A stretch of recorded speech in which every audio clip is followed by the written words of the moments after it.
Le thème, c'est devenir un surhomme. Combien qu'il y en a qui auraient écouté l'émission de Daniel cette semaine, juste par curiosité?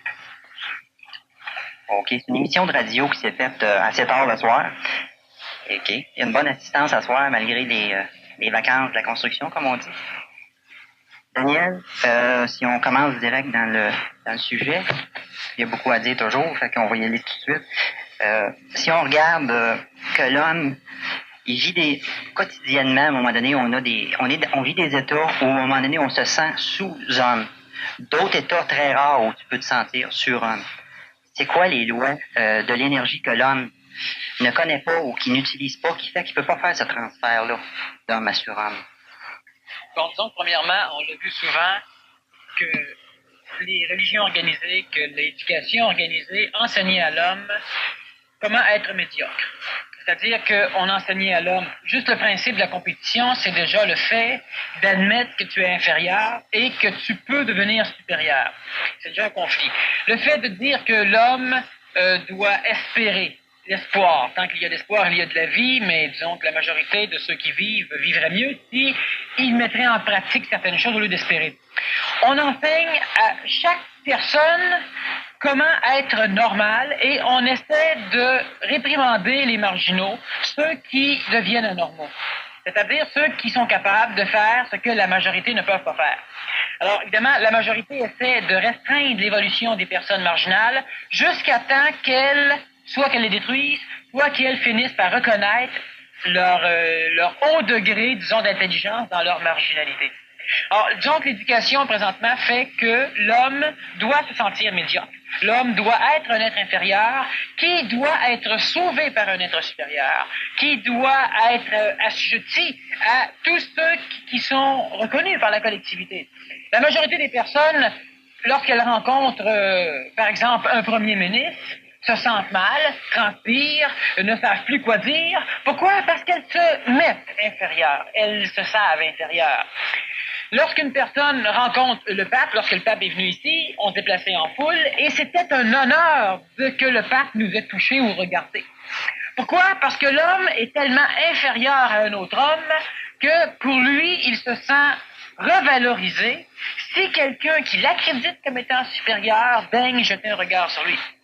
Et l'homme a appris à devoir se faire féliciter, se faire encourager, parce que l'homme n'est pas capable de par lui-même de savoir si ce qu'il fait est correct ou non. Les autres doivent lui dire que c'est correct, sinon il finit par développer un complexe d'infériorité où il pourra dire « je ne suis rien, personne ne remarque jamais ce que je fais » et patati patata. Tout le contexte d'évolution sociale, d'évolution collective, d'évolution morale, philosophique, ésotérique, religieuse, enseigne à l'homme à être un disciple. C'est-à-dire que tu es un disciple d'un gouvernement. Tu es un disciple d'une société. Tu es un disciple d'un prêtre ou d'une religion. Tu es un disciple d'un maître ou d'un gourou. Tu es toujours de l'inférieur. Et lorsque tu dis que de temps en temps la personne se sent inférieure, on pourrait plutôt dire que quand elle se sent inférieure, c'est qu'elle réellement elle est inférieure. Parce que normalement, elle vit toujours comme un être inférieur. Mais elle ne le sent pas parce qu'elle est habituée à être un esclave. Lorsqu'Abraham Lincoln a voulu, libérer les esclaves noirs aux États-Unis, la majorité des esclaves qui avaient souffert de maîtres violents voulaient se libérer. Mais tous les autres qui n'avaient pas souffert de maîtres trop violents, ils se faisaient battre une fois par année, pas plus. Ils avaient une récompense de temps en temps. Ceux-là ne voyaient pas l'intelligence de ne plus être esclave. Pourquoi? Parce que c'était normal que le noir soit esclave. C'était normal que le nègre serve l'homme blanc. C'est normal. Lui, son père avait servi cette famille-là, son grand-père avait servi cette famille-là, et c'était tout à fait normal. Qu'est-ce qu'un noir peut faire sans maître? Il ne pourrait rien faire. Il ne saurait même pas quand il devrait manger, quand il devrait aller aux toilettes, quand il devrait dormir, quand il devrait procréer, puis quand il devrait travailler. Il ne le saurait pas, parce que c'est le maître qui sonne la cloche. Et ces quelques rares noirs, il y en a eu suffisamment pour que des noirs rejoignent le rang des sudistes pour se battre contre les nordistes, contre ceux qui voulaient libérer l'esclave. Alors on a eu des noirs qui se sont battus contre la libération des esclaves noirs. Parce que pour eux autres, ce n'était plus une vie, c'était impossible, c'était impensable qu'un jour le nègre puisse vivre comme un homme blanc. Ça se faisait pas. Ça pouvait pas se faire. Alors, certains se sont suicidés, d'autres se sont battus, et à un moment donné, ils ont fini par apprendre que l'homme noir était un être à part entière, un être qui avait le droit d'avoir ses pensées, même si elles ne concordaient pas nécessairement avec la pensée des Blancs. Il avait le droit d'avoir ses émotions et de les exprimer selon ce que son corps lui permettait. Donc lui, il va danser un peu plus souvent, il va marcher à une démarche différente de l'homme blanc, il va parler d'une façon différente de l'homme blanc, il va s'intéresser, attacher de l'importance à des choses différentes de l'homme blanc, mais ce n'est pas parce qu'il est différent de l'homme blanc qu'il doit se dire inférieur à l'homme blanc. Et cela a été extrêmement difficilement compris par plusieurs esclaves noirs qui ont refusé d'être libres, parce qu'ils étaient libres selon eux dans leur esclavage. Parce qu'ils ne connaissaient pas mieux. Et comme je le dis de temps en temps, l'homme préfère vivre avec un malheur connu que de risquer un bonheur inconnu. Et c'est le prisonnier qui sort de prison par 20 ans et qui fait tout pour y retourner, finalement. Exactement. Comment une personne peut-elle s'imaginer vivre différemment? Et ça, c'est l'apanage de l'homme nouveau, de pouvoir être capable, sécuritairement, d'envisager le fait qu'il devra changer son cadre d'évolution, qu'il devra changer, qu'il devra s'exiler, qu'il devra perdre ses enfants à un moment donné parce qu'ils vont être assez grands pour s'en aller, parce qu'il devra vivre une guerre dépendant des pays, parce qu'il devra vivre une révolution culturelle, religieuse ou militaire, pour n'importe quelle raison. Et l'homme qui est capable d'envisager, non pas d'envisager, mais qui ne se fait pas de problème avec l'avenir, tout en n'ignorant pas l'avenir. Et ça, c'est important. À chaque jour suffit sa peine. Alors, est-ce que tu lis les journaux? Oh non, moi je lis pas ça, c'est juste des mauvaises nouvelles. La journée qu'on frappe à ta porte pour venir te chercher, parce qu'il y a une guerre mondiale ou parce que n'importe quelle raison, tu vas vivre comment à ce moment-là? La journée qu'on frappe à ta porte pour te dire, le feu est pris sur le toit de la maison, faut que tu sortes. Mais moi, j'ai déjà été chercher des personnes, et avec l'aide de la police, il a fallu qu'on les attache. Il a fallu les mettre en état d'arrestation pour les sortir de chez eux parce que les pompiers, ils voulaient rentrer avec le hausse pour éteindre le feu. Et la personne nous disait qu'elle était chez elle, qu'elle avait des droits, qu'il n'était pas question qu'elle sorte, puis il y avait les pompiers qui étaient là, on s'occuperait de ça, il n'était pas question qu'elle sorte. Alors, il fallait aller chercher les constables pour leur dire qu'il y avait un mec dans la maison là qui voulait rien savoir. On est monté en haut, les policiers l'ont mis en état d'arrestation, ce qui est légalement illégal. Nous autres, on n'avait pas de médecin avec nous, ce qui fait qu'on n'a pas pu le traiter comme un cas psychiatrique. C'est un homme normal, qui n'avait jamais voulu envisager le fait qu'un jour sa maison brûlerait. Ses biens s'en iraient. Alors même dans la réalité vivante, il la refusait. Et ça, c'est l'apanage de l'homme du poisson, qui est obligé d'agir à la dernière minute, à la dernière limite, quand il n'y a plus le choix, mais c'est jamais conséquentiel, c'est jamais intelligent. Vois-tu, hier, j'étais à une émission de radio et on a parlé de l'homme nouveau. Il y a des auditeurs qui ont téléphoné, c'était une ligne ouverte, et qui ne pouvaient pas croire qu'un jour l'homme nouveau paraîtrait. Il s'évertuait à croire que l'homme ancien paraîtrait. Ou continuerait. Mais qu'est-ce que c'est l'homme nouveau? Qu'est-ce que c'est le surhomme? Moi, j'emploie le terme surhomme. Pourquoi? Parce que l'homme vit déjà dans un état de médiocrité psychologique, de médiocrité matérielle. C'est relié à la psychologie. Quand tu ne crois pas pouvoir avoir plus, tu t'arranges pour ne pas l'avoir. Que ce soit conscient ou inconscient, c'est un tas de choses. Et la personne qui arrive un jour à être capable d'envisager la vie sans en avoir peur de la vie, elle est supérieure à l'humanité. Parce que l'humanité a peur de vivre. L'humanité, où elle fuit la vie, parce que quand tu fuis la mort, tu fuis la vie. Parce que c'est une conséquence tout à fait naturelle présentement. Ça ne sera pas une conséquence naturelle tout le temps, mais présentement, c'est normal de mourir. Et lorsque nous parlons de la mort de quelqu'un de proche, la majorité du monde ne veut pas qu'on en parle. Alors, le fait c'est tout à fait du poisson parce que l'homme ne comprend pas. L'homme croit au monde des morts. Il croit donc, l'homme l'envisage à sa façon, selon son bon plaisir, ce monde des morts. Et l'homme a peur d'y arriver parce qu'il a peur de découvrir que tout ce qu'il a envisagé est faux.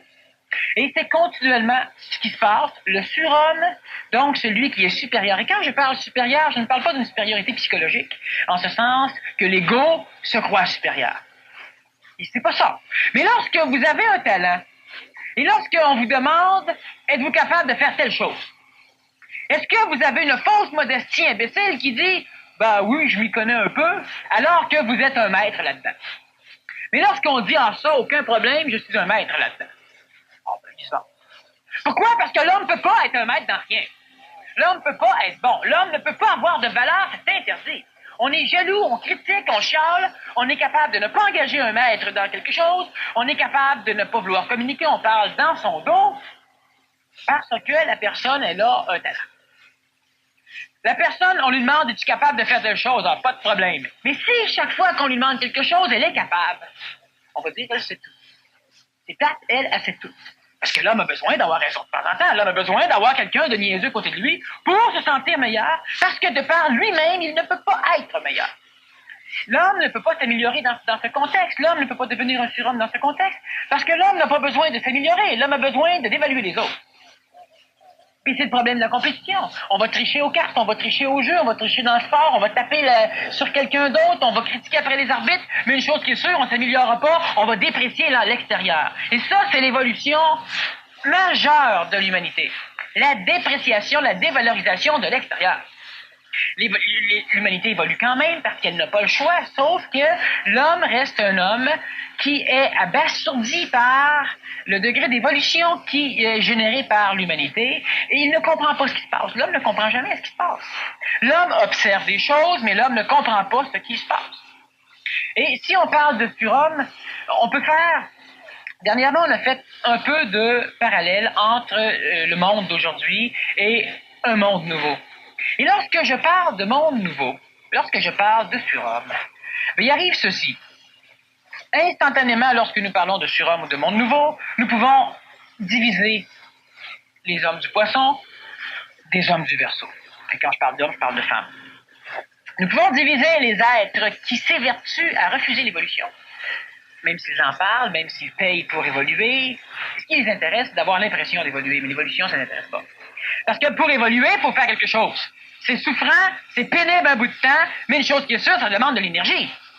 Pour s'améliorer, l'évolution, c'est l'amélioration, c'est ça l'évolution. Alors qu'on la prenne spirituelle, qu'on la prenne psychologique, qu'on la prenne mentale, qu'on la prenne supramentale, qu'on la prenne physique, l'évolution, c'est l'amélioration. Et l'amélioration ne demande pas à l'homme de s'asseoir dans une chaise et de répéter un mantra inlassablement. Il va perfectionner cette répétition du mantra, mais il ne perfectionnera jamais rien d'autre. Il y aura des effets qui seront reliés à la consonance vibratoire de ce qu'il fait. Mais l'homme n'est pas simplement au niveau vibratoire. L'homme a un corps physique qu'il doit entretenir, qu'il doit améliorer. L'homme a un corps vital qu'il doit entretenir et améliorer. L'homme a un corps psychologique. L'homme a un corps mental. Et l'homme a, de plus en plus au Québec, la possibilité d'être lié à un ajusteur de pensée qui va le mettre en contact avec une nouvelle forme de conscience, la conscience supramentale. Et si l'homme n'est pas une base solide, il ne pourra pas recevoir d'énergie supérieure. Ce n'est pas celui qui souffre, celui qui est dans la misère, celui qui est dans la boue, qui va recevoir les lauriers de l'énergie divine. Il y a eu des temps où cela a été possible, parce que la personne, elle était dans la boue, mais tout le monde était dans la boue. Et cette personne, elle avait une conscience mentale, une conscience d'efficacité différente. Que ce soit Saint François d'Assise, que ce soit tellement d'autres qu'on a connus, qui ont été jusqu'à faire agenouiller le pape devant eux. C'était humble, c'était modeste. Mais ils étaient supérieurs au pape. Et pas parce que le pape est le représentant sur la terre de Dieu, élu par l'homme, que l'homme n'est pas supérieur à un pape. Certains papes sont extraordinaires. D'autres papes sont complètement débiles. Puis on en a eu, puis on en a connu. Un pape condamne les prophéties, et Jean 23 fait des prophéties.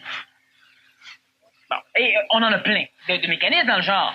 À Vatican II, on interdit maintenant d'enseigner la réincarnation, mais on ne dit pas qu'elle n'existe pas, parce que la réincarnation a toujours été enseignée par l'Église catholique jusqu'à Vatican II. Et il y a tellement de choses qui... L'homme est habitué à être inférieur, ce qui fait que l'homme... Regardez bien ceci. Qu'est-ce que c'est le surhomme? Lorsque vous comprenez quelque chose, lorsque vous découvrez quelque chose, lorsque vous percevez quelque chose de neuf pour vous, vous vous demandez immédiatement, à la longue du moins, si ce n'est pas immédiatement, est-ce que je suis normal? Pourquoi voulez-vous être normal? Pourquoi vouloir rester assujetti à la normalité collective? S'ils sont tous stupides, ben être normal, ben être stupide. S'ils sont tous intelligents, ben vous ne pourrez pas être plus intelligent qu'eux autres si vous voulez être assujetti à eux autres. Parce que vous voulez vous ajuster au plafond de la collectivité. Suis-je normal? J'ai des tremblements de temps en temps, suis-je normal? Non. Est-ce que ça te nuit ou non? Si ça te nuit, fais-te guérir, guéris-toi, fais quelque chose. Si ça ne te dérange pas, fous-toi des autres. Pas question de normalité. Tout d'un coup, moi, je pense que Dieu est peut-être pas ce que tout le monde pense. Je commence à douter de Dieu. Je me garoche à l'église, je vais voir le prêtre, je vais voir quelqu'un parce que je veux pas douter. Parce que je suis anormal. Pas parce que je veux pas douter. Parce qu'on se fout royalement de ça. Parce qu'on a peur d'être anormal. Et l'homme recherche la normalité. L'homme recherche d'être accrédité par les autres. Et le surhomme, il est supérieur à l'homme collectif, parce que lui est capable de réfléchir, d'avoir des idées, de comprendre des choses, puis jamais il va se demander s'il est normal. Parce qu'il est dans son intelligence. Il n'est pas plus normal que lui. Pas dans l'intelligence collective. Si tout le monde dit que je suis fou, c'est les opinions. C'est pas nécessaire que je l'accrédite. Si je l'accrédite pas, ça me dérange pas, ça me touche pas, je me défends pas, je me mets pas en colère, ça me regarde même pas ce que les autres pensent de moi. Et ça, c'est l'apanage du surhomme. Et comment devenir un surhomme? Certains peuvent dire un surhomme, ça peut voler, ça défonce les murs, quand ça éternue, ça vole. C'est une forme de surhomme. Mais c'est pas le surhomme qui disons, intéresse ce que je dis. Un jour, l'homme va devenir supérieur à Superman, à Superwoman, toute l'équipe. Mais ce n'est pas ça qui est important. C'est pas parce qu'une personne marche sur l'eau qu'elle est supérieure. C'est pas vrai. Parce que la personne qui marche sur l'eau traverse une rivière, c'est parfait. L'homme qui a la même égalité dans l'évolution invente la chaloupe, traverse l'eau, mais il est même affaire. Ce n'est pas parce qu'un homme marche sur l'eau, parce qu'un homme fait des guérisons, parce qu'un homme fait des choses, que l'homme est supérieur aux autres. Je ne fais pas de rapprochement avec le Nazaréen, qui, lui, a accepté d'être ce qu'il était. De ce fait, il était un surhomme. Mais l'humanité n'accepte pas. Et d'ailleurs, hier, on l'a dit à la radio, à un moment donné, il y a un auditeur, disons, qui essayait de me convaincre que c'était une fausse doctrine, parce que l'homme devait souffrir, qu'il a dit lui-même, et que l'homme devait rester médiocre pour être sauvé par les êtres supérieurs. Et le Nazaréen a déjà dit que un jour, l'homme ferait la même chose, et il ferait plus. Et l'auditeur m'a dit, « Ah oui, mais là, vous interprétez ça à la lettre, il faut l'interpréter en esprit. » Bon, interprétons-le en esprit de bord. Lui, il a dit ça, mais il ne savait pas ce qu'il disait. Il voulait dire en réalité que lui ferait plus que nous autres, mais toi, on fait plus que nous autres. Ça veut dire. Ou bien non, ça veut dire que le cheval du voisin va finir par faire ce qu'on fait pas. Je sais pas ce que ça veut dire si on l'interprète pas à la lettre. Mais de toute manière, que ce soit le Nazarien qui l'a dit, que ce soit moi, que ce soit n'importe quoi, c'est évident que l'homme va finir par devenir supérieur à ce qu'il est. C'est ça qui est l'évolution. C'est ça qui est l'amélioration. Mais, on doit un jour cesser d'évoluer parce qu'on a peur. Cesser d'évoluer parce qu'on souffre, mais commencer à vouloir s'améliorer parce qu'on comprend pourquoi il faut s'améliorer. Et le problème de l'homme ancien, c'est qu'il se recherche un but final, loin, un but total. Alors qu'il ne comprend même pas d'où il vient, où il va, ce qu'il fait, ce qui se passe dans sa famille, ce qui se passe dans sa tête, dans sa psychologie, il recherche, comme critère d'évolution, une finalité qui dépasse l'infini. L'homme veut arriver à être à la droite de Dieu. L'homme veut aller au paradis, donc l'homme essaie de suivre des concepts collectifs d'une morale qui lui enseigne ce qui est bon et ce qui est mauvais. Même parce que l'homme ne sait pas ce qui est bon et mauvais. L'homme ne peut pas le savoir, l'homme est trop débile, l'homme est trop niaiseux, l'homme doit prendre un livre et « Ah, ça c'est bon, ah, ça c'est un péché, ah, ça c'est... Ah, bon, je le sais là. » Alors l'homme commence et l'homme vit une vie où il fait le bien et où il fait le mal. Et lorsque l'homme rencontre une autre religion, ben là c'est la guerre, parce que le bien et le mal de chacune des concepts religieux, c'est pas tout à fait la même chose. Parce que l'homme n'est pas capable un jour de regarder quelque chose et d'agir en fonction de l'intelligence, en fonction d'un résultat intelligent, conséquentiel, en fonction de ce qu'il pense. Parce que l'homme a peur de faire des erreurs. C'est quoi une erreur? Cosmiquement, pas psychologiquement, mais cosmiquement, c'est quoi une erreur? C'est quoi une erreur? Quand est-ce que l'homme fait une erreur? Lorsque vous avez commis une erreur, est-ce que auriez-vous pu faire d'autres choses que ce que vous avez fait? Certains vont dire oui. Mais non. Non, la preuve, vous ne l'avez pas faite. Parce que vous étiez dans un état énergétique, dans un état d'esprit, dans un état psychologique, appelez ça comme vous voulez, qui vous permettait de faire ce que vous avez fait. Vous n'avez pas commis d'erreur, vous ne pouviez pas faire autre chose. Et, voyant ce qui se passe, au lieu de prendre notre énergie mentale pour la brûler en culpabilité, bien, on s'en sert pour apprendre, pour voir, pour observer, et la prochaine fois, on fait quelque chose de différent, qui devrait aboutir dans une efficacité à un moment donné. Pas quelque chose de mieux. On ne peut pas faire quelque chose de mieux, pas dans le sens psychologique comme on l'entend. Par contre, l'homme peut s'améliorer. Et lorsque l'homme conçoit l'intelligence d'amélioration, c'est-à-dire lorsque l'homme ne se fixe pas un but inatteignable. Nous parlons de société nouvelle et le monde se dit, ben voyons donc, il y a encore des voleurs, des violeurs, il y a encore du monde qui se tue, il y a du monde qui se bat, il y a des guerres, il y a des drogués, il y a des alcooliques, il y a des violeurs d'enfants, il y a la société nouvelle, elle va apparaître quand? Dans 3000 ans?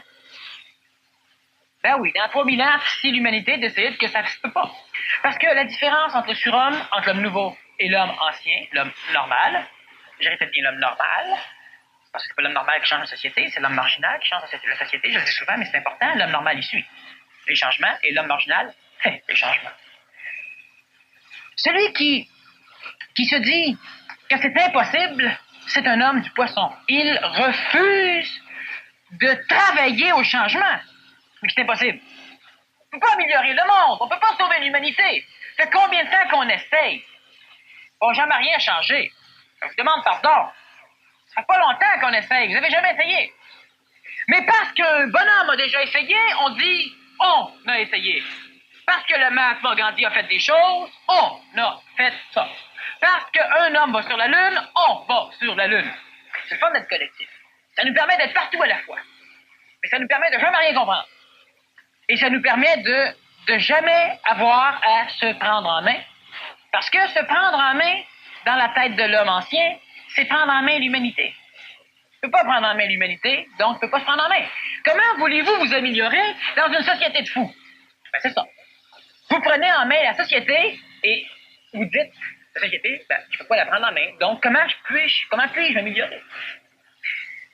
Celui qui est un surhomme, l'homme nouveau, ben, il est capable déjà de voir l'intelligence de quelque chose. Et remarquez bien que l'intelligence d'une action ne nécessite pas l'obligation de réussir. C'est psychologique, la nécessité de réussir pour être quelqu'un. Mais vous êtes quelqu'un. Arrêtez de vous chercher, vous êtes quelqu'un. Quelque chose est intelligent. On devrait le faire, ça a de l'allure. Mais je ne serais pas capable. Non, je ne serais pas. Et où d'abord l'intelligence? Ça sert à quoi que l'homme soit intelligent si l'homme est capable de voir des choses intelligentes, puis l'homme est suffisamment dégonflé pour se dire qu'il ne peut pas le faire? Ça, c'est l'homme médiocre. L'homme a appris que les erreurs, il ne fallait pas en faire. Que l'addition d'erreurs était un bagage cumulatif qui, à un moment donné, détruisait la personne. Et ça, c'est important. L'homme ne doit pas cumuler des erreurs. L'erreur, ça n'existe pas. Et c'est ça qui empêche l'homme de travailler. Quelqu'un tombe sur la rue, vous ne voulez pas l'aider, vous avez peur de faire quelque chose de pas correct. Fait que je ne touche pas, le laisse mourir, ça c'est correct. C'est sûr. Vous ne risquez pas d'apprendre. Vous ne risquez pas rien. L'homme ne veut pas se risquer, et ça c'est l'apanage de l'homme du poisson, c'est l'apanage de l'homme ancien. Celui qui est assujetti à la collectivité. Quand la gang y va, j'y vais. Mais quand la gang y va pas, j'y vais pas. Alors je pars en courant, je sors mon épée, je fonce, je regarde en arrière, ma gang me suit pas. Je tire l'épée dans les airs, je retourne dans ma gang, puis je les engueule. Parce que ma gang, j'ai besoin de ma gang pour avancer. Je peux pas évoluer sans ma gang. Puis c'est la même chose, on peut pas évoluer sans contexte collectif religieux, sans contexte collectif philosophique, collectif psychologique, collectif ésotérique, collectif conscientisant. On ne peut pas. On peut. On ne veut pas. Parce qu'on croit qu'on ne peut pas. Il y a tellement de choses que l'homme peut faire, que l'homme ne veut pas faire parce que l'homme est convaincu qu'il va manquer son coup. L'homme passe... Ça fait combien d'années que vous voulez vous améliorer, vous évoluer? Pour certains, ça fait 1 an qu'ils sont ouverts tout d'un coup au phénomène de l'amélioration. Pour d'autres, ça fait 15 ans, 30 ans. Ici, je vous dis que... Mais aujourd'hui, on a des moyens qui, en 3 ans, en 4 ans, en 5 ans, transforment l'être humain. Ça va se mettre trop long. Ça fait 40 ans que vous cherchez un moyen facile. Ça fait 40 ans que vous cherchez un moyen qui marche en 2 semaines. Alors, le problème, il est là, je pense. L'homme recherche et l'homme préfère passer 40 ans à chercher que de travailler dans un moyen qui prend 5 ans. L'évolution de l'homme, elle se fait rapidement et elle se fait facilement. Il y a des souffrances. Je ne vous parle pas qu'elle se fait sans douleur. Parce que l'homme a besoin encore de souffrance. Encore. Il n'aura plus besoin. Il faut qu'il arrive à s'en débarrasser. Sinon, l'homme ne comprend rien des mécanismes de l'évolution. Lorsque vous marchez dans un corridor et que vous frappez sur les murs, ne venez pas me dire que pour marcher droit dans le corridor, il faut que vous tapiez à la tête ces murs. C'est nécessaire. Sinon, vous ne pourriez pas savoir où est-ce qu'est le mur. C'est pas nécessaire de savoir où est-ce qu'est le mur. Marchez droit. Vous souffrirez plus. Vous ne saurez pas qu'il y a un mur. Vous ne saurez pas où sont les murs. Vous allez peut-être paraître ignorant parce que vous ne saurez pas qu'il y a des murs. Puis le chum qui est en arrière, lui, il sait où sont les murs. Il sait où sont toutes les bases des murs. Et qui est évolué. Il n'est pas évolué pantoute. Parce que s'il vous parle, c'est au même point que vous. Mais lui, il a souffert. Puis il souffre. Puis il souffre en maudit. Il va continuer à s'approcher des murs parce que son évolution se fait comme ça. Il ne peut pas entrevoir la facilité. C'est trop gros, la facilité, pour l'homme. C'est trop facile, la facilité. Mais c'est facile, l'évolution. Mais évidemment, là, je parle comme ça ce soir. Certains vont dire, mais c'est théorique. Évidemment, c'est théorique. C'est une conférence. Pas de pratique. J'ai pas assez d'eau pour tout vous arroser. C'est pas de pratique. Mais il y a différents moyens de mettre ça en pratique. Et de toute façon, il faut théoriser. Il faut qu'on en parle, il faut qu'on pense, mais il faut qu'on agisse. Ça va de soi. Ça aussi, c'est le surhomme. Lorsque vous découvrez que vous faites quelque chose de pas correct, qu'est-ce que vous faites? Vous abandonnez votre découverte? Vous dites que vous êtes fait de même, vous ne pouvez pas changer. Ou bien non, si vous commencez à mettre des énergies pour corriger. Ça, c'est l'évolution. Imaginez-vous, puis il ne faut pas que l'homme se culpabilise. Alors, je ne dis pas ça pour que vous vous sentiez coupable. C'est pour que l'homme voit clair. Pas pour qu'il se culpabilise. C'est l'absurdité. C'est une stupidité. Mais imaginez que chaque fois que vous avez compris que vous faisiez une erreur pour vous, si chaque fois vous l'auriez corrigé, cette erreur-là, si chaque fois quand vous avez découvert quelque chose qui devait être fait, et si chaque fois vous l'auriez fait, vous seriez différent maudit que vous avez aujourd'hui. Mais parce qu'on broute pendant 1 an, 2 ans, 3 ans, parce qu'on refuse, l'homme nouveau refuse de changer, on ne veut pas. On recherche le changement. On ne veut pas changer. C'est facile, l'évolution. Il suffit simplement de comprendre quelque chose, l'appliquer. Comprendre quelque chose, l'appliquer. Comprendre quelque chose, l'appliquer. Ça demande de l'énergie, ça demande de l'effort, ça demande ce que l'homme appelle de la volonté. Ça donne des résultats. Et plus cela se fait, moins ça demande de volonté, parce que cela devient votre nature. D'agir, d'être efficace. Et ça, c'est l'homme nouveau, c'est le surhomme. Continuellement, l'homme n'est pas dans cet état, dans cette phase de surhomme, parce que il voit que la collectivité le regarde d'un air très culpabilisateur, en voulant dire « Qu'est-ce que tu fais une marche plus haut que nous autres? Pour qui tu te prends? » Je me prends pour moi-même. T'es un maniaque, t'es un fou. Puis l'entourage va être le groupement qui va s'essayer le plus de rendre médiocre, habituellement, l'homme. Vous ne devez pas demander l'opinion de personne, vous ne devez pas demander l'avis de personne, vous devez discuter si vous voulez discuter, mais vous devez vous faire vos propres idées et vous devez les analyser vous-même. Pas 24 heures par jour, vous allez virer fou. Mais vous devez le faire vous autres-mêmes. Sinon, vous allez rester collectif, vous allez rester ce que vous êtes, et c'est pas grave, c'est pas grave. Sauf que c'est pas intelligent. Parce que continuellement, vous recherchez de l'amélioration et continuellement, vous refusez de l'appliquer. L'homme nouveau est un être qui n'a pas besoin de réussir. De réussir, c'est un critère social, c'est un critère éducatif, c'est un critère philosophique, moral et même religieux, dépendant des religions, qui est relié à l'accréditation des autres. Avez-vous besoin d'un autre pour vous faire pardonner ce que vous avez fait de mal? Le pardon déculpabilise. En cela, il est bon. Il n'existe pas dans le surhomme. Le surhomme ne se sent pas coupable. Il fait une gaffe, C'est pas une gaffe. Il a fait ce qu'il pouvait faire. Il ne peut pas faire mieux. Vu qu'il ne pouvait pas faire mieux, il n'a pas fait mieux.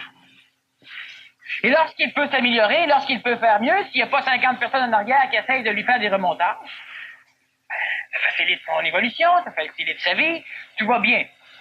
L'homme nouveau n'a pas besoin de réussir, par contre, il va s'efforcer de voir ce qui est intelligent.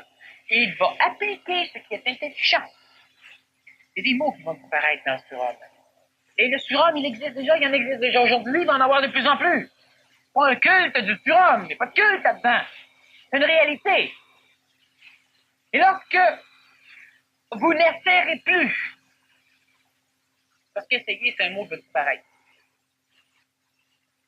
Essayer, cela veut dire envisager la défaite. Bien plus que d'envisager la réussite. Et partir en envisageant la défaite, c'est que psychologiquement, on y va bien mal en point. Et on risque en plus de s'évertuer à avoir raison. Et ce n'est pas parce qu'une personne manque son coup 4 fois, 5 fois, 20 fois, 40 fois, que la 41e fois, elle va manquer son coup. Sauf si elle n'a pas l'intelligence nécessaire pour pouvoir apprendre par l'erreur. C'est pas grave. Elle ne veut pas évoluer, cette personne-là. Elle n'est pas dans un état de le faire. Mais ce n'est pas votre cas. Vous êtes capable de voir ce qui ne marche pas.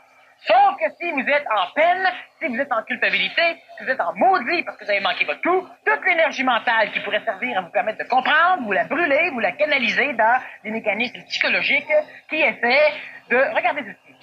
Vous êtes là, vous êtes dans le métro, par exemple, vous êtes en train de travailler, vous sentez des clous dans un mur, et c'est full, le monde passe à côté, d'un coup, paf, le marteau sur le pouce.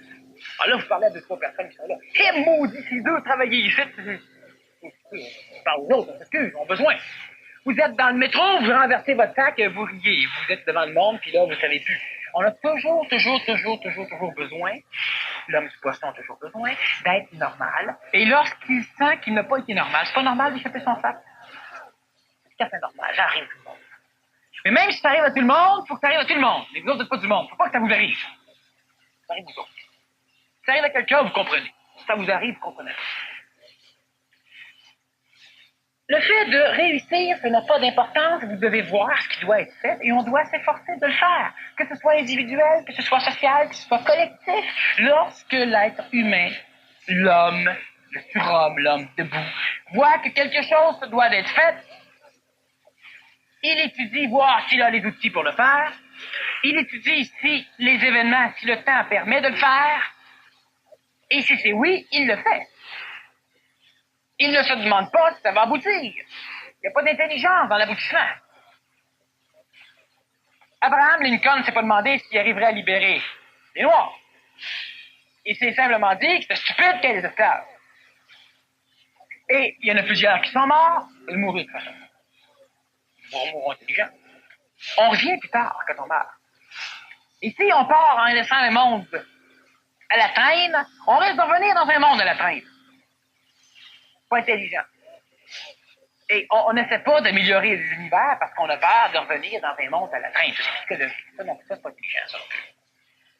Le surhomme, c'est quelqu'un qui est capable de faire sans rechercher la réussite. De faire sans rechercher l'accréditation. De faire sans rechercher de victoire, sans rechercher quoi que ce soit. Il fait et il se fout de ce qui va en arriver. Psychologiquement, par rapport à la tête des autres. Mais évidemment, il est conséquentiel, il est écologique, et s'il fait quelque chose, c'est parce qu'il croit que ça va donner un bon résultat. Sérieusement, est-ce que de temps en temps, vous agissez en fonction de faire quelque chose de mauvais? Quand je parle de mauvais, je parle pas au niveau psychologique, au niveau moral, je parle de quelque chose qui va donner de mauvais résultats. Vous faites quelque chose et vous êtes sûr que ça ne marchera pas, mais vous le faites parce que ça ne marchera pas. Ça vous arrive. Ça ne doit pas vous arriver souvent. Parce que vous êtes de bonne attitude. Vous êtes des hommes de bonne volonté. Et l'homme de bonne volonté ne sauvera pas la planète Terre. L'homme de bonne volonté va mourir avec la planète Terre. Parce que personne sur la planète n'est pas de bonne volonté. Adolf Hitler était de bonne volonté. Et ce qu'il voulait faire pour la race germanique, pour la race aryenne, il voulait le faire parce qu'il était de bonne volonté. Et il a tout fait pour que ça fonctionne. Mais évidemment, ça ne donnait pas avec les volontés de toute la planète. Mais il était de bonne foi. Au début. Pendant longtemps. Les hommes de bonne volonté, c'est ceux qui font la guerre, c'est ceux qui volent, c'est ceux qui se chicanent, c'est ceux qui se battent, c'est ceux qui chialent, c'est ceux qui créent des cataclysmes, c'est ceux qui polluent, c'est tout le monde. Bonne volonté ne veut pas dire bonne intelligence. Et jamais vous n'avez fait quelque chose en fonction que ça ne marche pas. Alors, est-ce qu'on peut dire que réellement, l'homme fait des erreurs? L'homme ne fait pas d'erreurs. Vous pompez 8 fois votre pédale de gaz l'hiver par votre char et vous le noyez. C'est un péché. Ben non, c'est votre char. C'est la même chose pour le reste. Si c'est une erreur, ben vous ne le saviez pas. C'est pas une erreur. Ça peut pas être une erreur. Vous devez l'apprendre, vous devez étudier ce qui se passe, vous devez essayer de comprendre. Si vous êtes capable. Il n'y a pas d'erreur. Vous faites ce que vous pouvez faire. Mais lorsque vous comprenez, vous essayez d'améliorer. Qu'est-ce que c'est l'amélioration au niveau du surhomme, au niveau de l'homme nouveau? Pourquoi s'améliorer? Je m'améliore, j'améliore mon corps, tout va bien, je suis en parfaite santé, puis je meurs. C'est comme tout le monde. Alors pourquoi améliorer mon corps? J'évolue, j'essaie de comprendre des choses philosophiques, des choses spirituelles, j'accrédite des dieux, je rejette des dieux, j'accrédite des maîtres, je rejette des maîtres, j'accrédite des traditions, je les rejette, j'accrédite la science, je ne le sais plus. Mais pourquoi? Pourquoi on fait ça? Est-ce que l'homme qui évolue comprend? Il ne comprend pas. Je répète que l'homme évolue parce qu'il est écœuré de souffrir, parce qu'il cherche une amélioration, pour avoir du bonheur, pour avoir une plénitude, pour arrêter de souffrir. C'est pour ça que l'homme évolue, pas parce que l'homme comprend l'intelligence de l'évolution, l'intelligence de l'amélioration. Mais le surhomme devra comprendre. Et pour comprendre l'intelligence de l'amélioration, vous ne devez pas vous poser ces questions imbéciles. Qu'est-ce que c'est une question imbécile? C'est une question où vous ne pouvez pas répondre. Vous la posez, vous essayez, vous ne pouvez pas, oubliez-la. Posez-vous pas des questions, vous ne pouvez pas répondre. Alors, pourquoi améliorer mon corps physique vu qu'un jour je vais mourir? Comprenez-vous pourquoi vous vivez? Non, ne posez pas des questions comme ça, vous ne pourrez pas répondre. Ça va juste vous décourager dans votre psychologie, et ça ne fera rien d'autre. Une chose qui est certaine, c'est que celui qui, par exemple, me dit, ben moi je fume, mais tu sais, tant qu'à mourir d'autre fois ou mourir d'autre chose. Pas d'excuse. Moi, j'aime autant mourir en santé que mourir après 5 ans souffrance de cancer du poumon. Chacun son idéologie. Je peux mourir aussi d'une maladie, je peux mourir de n'importe quoi, c'est évident, mais c'est pas une raison. Je peux mourir infirme, je peux mourir n'importe quoi. Moi, ça m'arrivera pas, mais on pourrait le dire. Parce que ça nous plaît de trouver des défaites pour ne pas faire quelque chose d'intelligent. Une chose qui est certaine, c'est que lorsque vous prenez de la boisson, vous êtes ivre, lorsque vous en prenez trop, votre psychologie, elle est changée. Vous êtes collant, vous êtes fuyant, vous êtes, on peut vous appeler bonbon parce que vous êtes bien collant, mais c'est les choses. Pourquoi? Parce que le fait de transformer votre corps physique, l'alcool transforme, cela transforme votre psychologie. Mais bordel, si on est capable de se rendre compte qu'effectivement, en buvant, j'ai plus de réflexes, en buvant, je dis des choses que je devrais pas dire, qu'en buvant, je fais des choses qui n'ont pas d'allure, mais on devrait comprendre que le corps physique permet l'expression des énergies de l'homme et que les énergies de l'homme vont s'exprimer en fonction du réceptacle du corps physique. Premièrement, les autres corps ensuite, mais premièrement du corps physique. C'est pas question de le maquiller. Pas ça, prendre soin de ton corps physique. C'est prendre soin de ton corps psychologique, ça. C'est la forme de l'idée qu'on a de nous autres. Mais tant que le corps est en santé, et en santé, c'est pas ne pas être malade. En santé, c'est d'être capable d'être autonome, d'être libre. On a un corps physique qui nous permet des choses, puis on devrait être capable de le faire. Vous avez déjà été des enfants, et présentement, vous avez tout perdu, la majorité, de ce que l'enfance vous avait donné. Souvent, on dit dans l'ésotérisme, ils chargent 100$ pour une conférence, tu sais, puis c'est drôle, hein, ceux qui reçoivent gratuitement, ils devraient donner gratuitement. Wow. Peut-être qu'un jour, ça va arriver. En passant, on ne fait pas gratuitement. On travaille comme tout le monde pour savoir ça, c'est sûr. Mais, vous avez reçu des choses gratuitement aussi. Vous êtes perdus. Avant que ceux qui reçoivent gratuitement donnent gratuitement, il faudra que ceux qui reçoivent gratuitement ne perdent pas tout gratuitement. Vous aviez une santé, vous aviez une souplesse, vous aviez une joie de vie, vous aviez tellement de choses qui tout seront tout seul. Vous remplacer par d'autres choses que vous avez créées, que la société vous a données, c'est pas grave. Faut se culpabiliser, je le répète. On ne pourra pas jamais arriver à travailler, à fonctionner, à s'améliorer, on se culpabilise, c'est impossible. Totalement impossible. L'homme doit comprendre ce qu'il fait qui n'est pas harmonieux, qui n'est pas écologique, qui n'est pas intelligent. Et lorsqu'il l'envisage, il le change. C'est simple. L'évolution, c'est simple. L'amélioration, c'est quoi? C'est pas de savoir où est-ce qu'on va aller après la mort, parce que ça, vous pourrez pas le savoir. Vous pouvez l'imaginer, vous pouvez le penser, vous pouvez le spéculer, vous pouvez croire à ce que vous voudrez, mais vous ne le saurez pas tant que vous l'expérimenterez pas. Vous risquez d'être déçu en maudit. Donc, en attendant, au lieu de prévoir une fonction évolutive, une fonction d'amélioration dans un terme infini, ben, vous devriez au moins prévoir le fait de vous libérer des contraintes matérielles pour l'instant, c'est-à-dire d'améliorer votre corps physique, et ça c'est l'apanage du surhomme qui sera en santé. Malade de temps en temps, mais ce ne sera pas de sa faute. Présentement, l'homme est dans son état, et dans l'état qu'il est, parce qu'il le mérite, parce qu'il s'arrange pour l'être. Il ne peut pas. Personne ne veut être malade, et personne ne fait rien pour ne pas être malade. On fait un petit peu, pas tout, pour deux. Vu qu'on a la santé, on a une bonne santé, et on en profite. L'amélioration, c'est quoi? L'amélioration, c'est exactement pourquoi vous éduquez des enfants. C'est dur d'éduquer un enfant parce qu'on ne sait pas pourquoi on l'éduque. Pour qu'il vive heureux dans la société. Pour qu'un jour il ait un travail.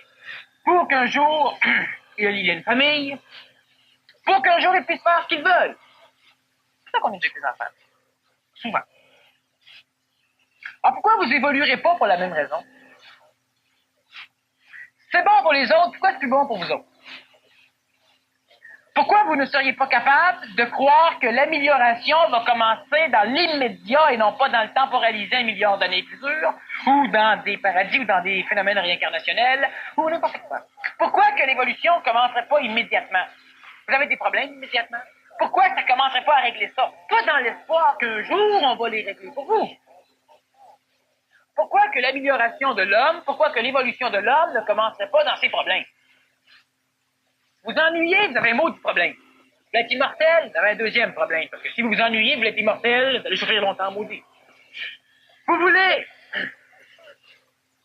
tellement de choses. Pourquoi? Mais vous avez des problèmes. C'est là pour commencer. Vous êtes jaloux, vous avez un problème. C'est pas votre femme, c'est pas votre mari le problème. Vous avez un maudit problème. Vous êtes amoureux, vous n'avez un problème. C'est ceux qui souffrent de leur amour, je le sais. On a plein de problèmes immédiats. On refuse d'accepter la réalité comme elle est. On refuse bien des choses. On a peur d'agir parce qu'on a peur de ne pas être efficace. On a peur d'avoir des fautes, de perdre des notes. On a des problèmes. Mais l'évolution, elle commence là. Il n'y aura pas d'homme nouveau, il n'y aura pas d'homme équilibré, il n'y aura pas d'homme évolué, il n'y aura pas d'homme divin, il n'y aura pas de quoi que ce soit. Si l'homme ne commence pas à se transformer immédiatement dans l'instantanéité, dans ses problèmes qu'il a. À quoi ça vous sert la réincarnation lorsque quelqu'un d'autre meurt dans votre famille? Ça vous fait dire, au moins, il va revenir. Qu'est-ce que ça vous fout s'il va revenir? Il n'est plus là. Ça change rien. Parce que ce qu'on apprend ne règle rien. Ben, l'évolution intelligente, l'évolution du surhomme, l'évolution de l'homme nouveau, c'est quelque chose qui doit servir. Pas asservir l'homme. Servir l'homme. Suite. Sinon, ça ne fout rien. Lorsque vous êtes blessé dans un accident de char, ça vous sert à quoi de connaître des mantras? Le numéro des ambulances, c'est efficace. Combien il y en a qui en connaissent? Pas énormément. Ça n'arrivera pas. Ça n'arrivera pas, mais moi j'ai fait de l'ambulance, on va vous dire franchement, on a 300 ambulanciers à Montréal, puis on vit très bien. Ben, très mal parce qu'on n'a jamais de break. On mange la moitié d'un repas, le reste va aux poubelles. Plein de monde que ça leur arrive, puis qui ont besoin d'une ambulance. Tout du monde que ça leur arriverait pas. Puis juste pour vous dire, il y a des personnes qui téléphonent et lorsqu'on arrive chez eux, la personne qui était malade est décédée.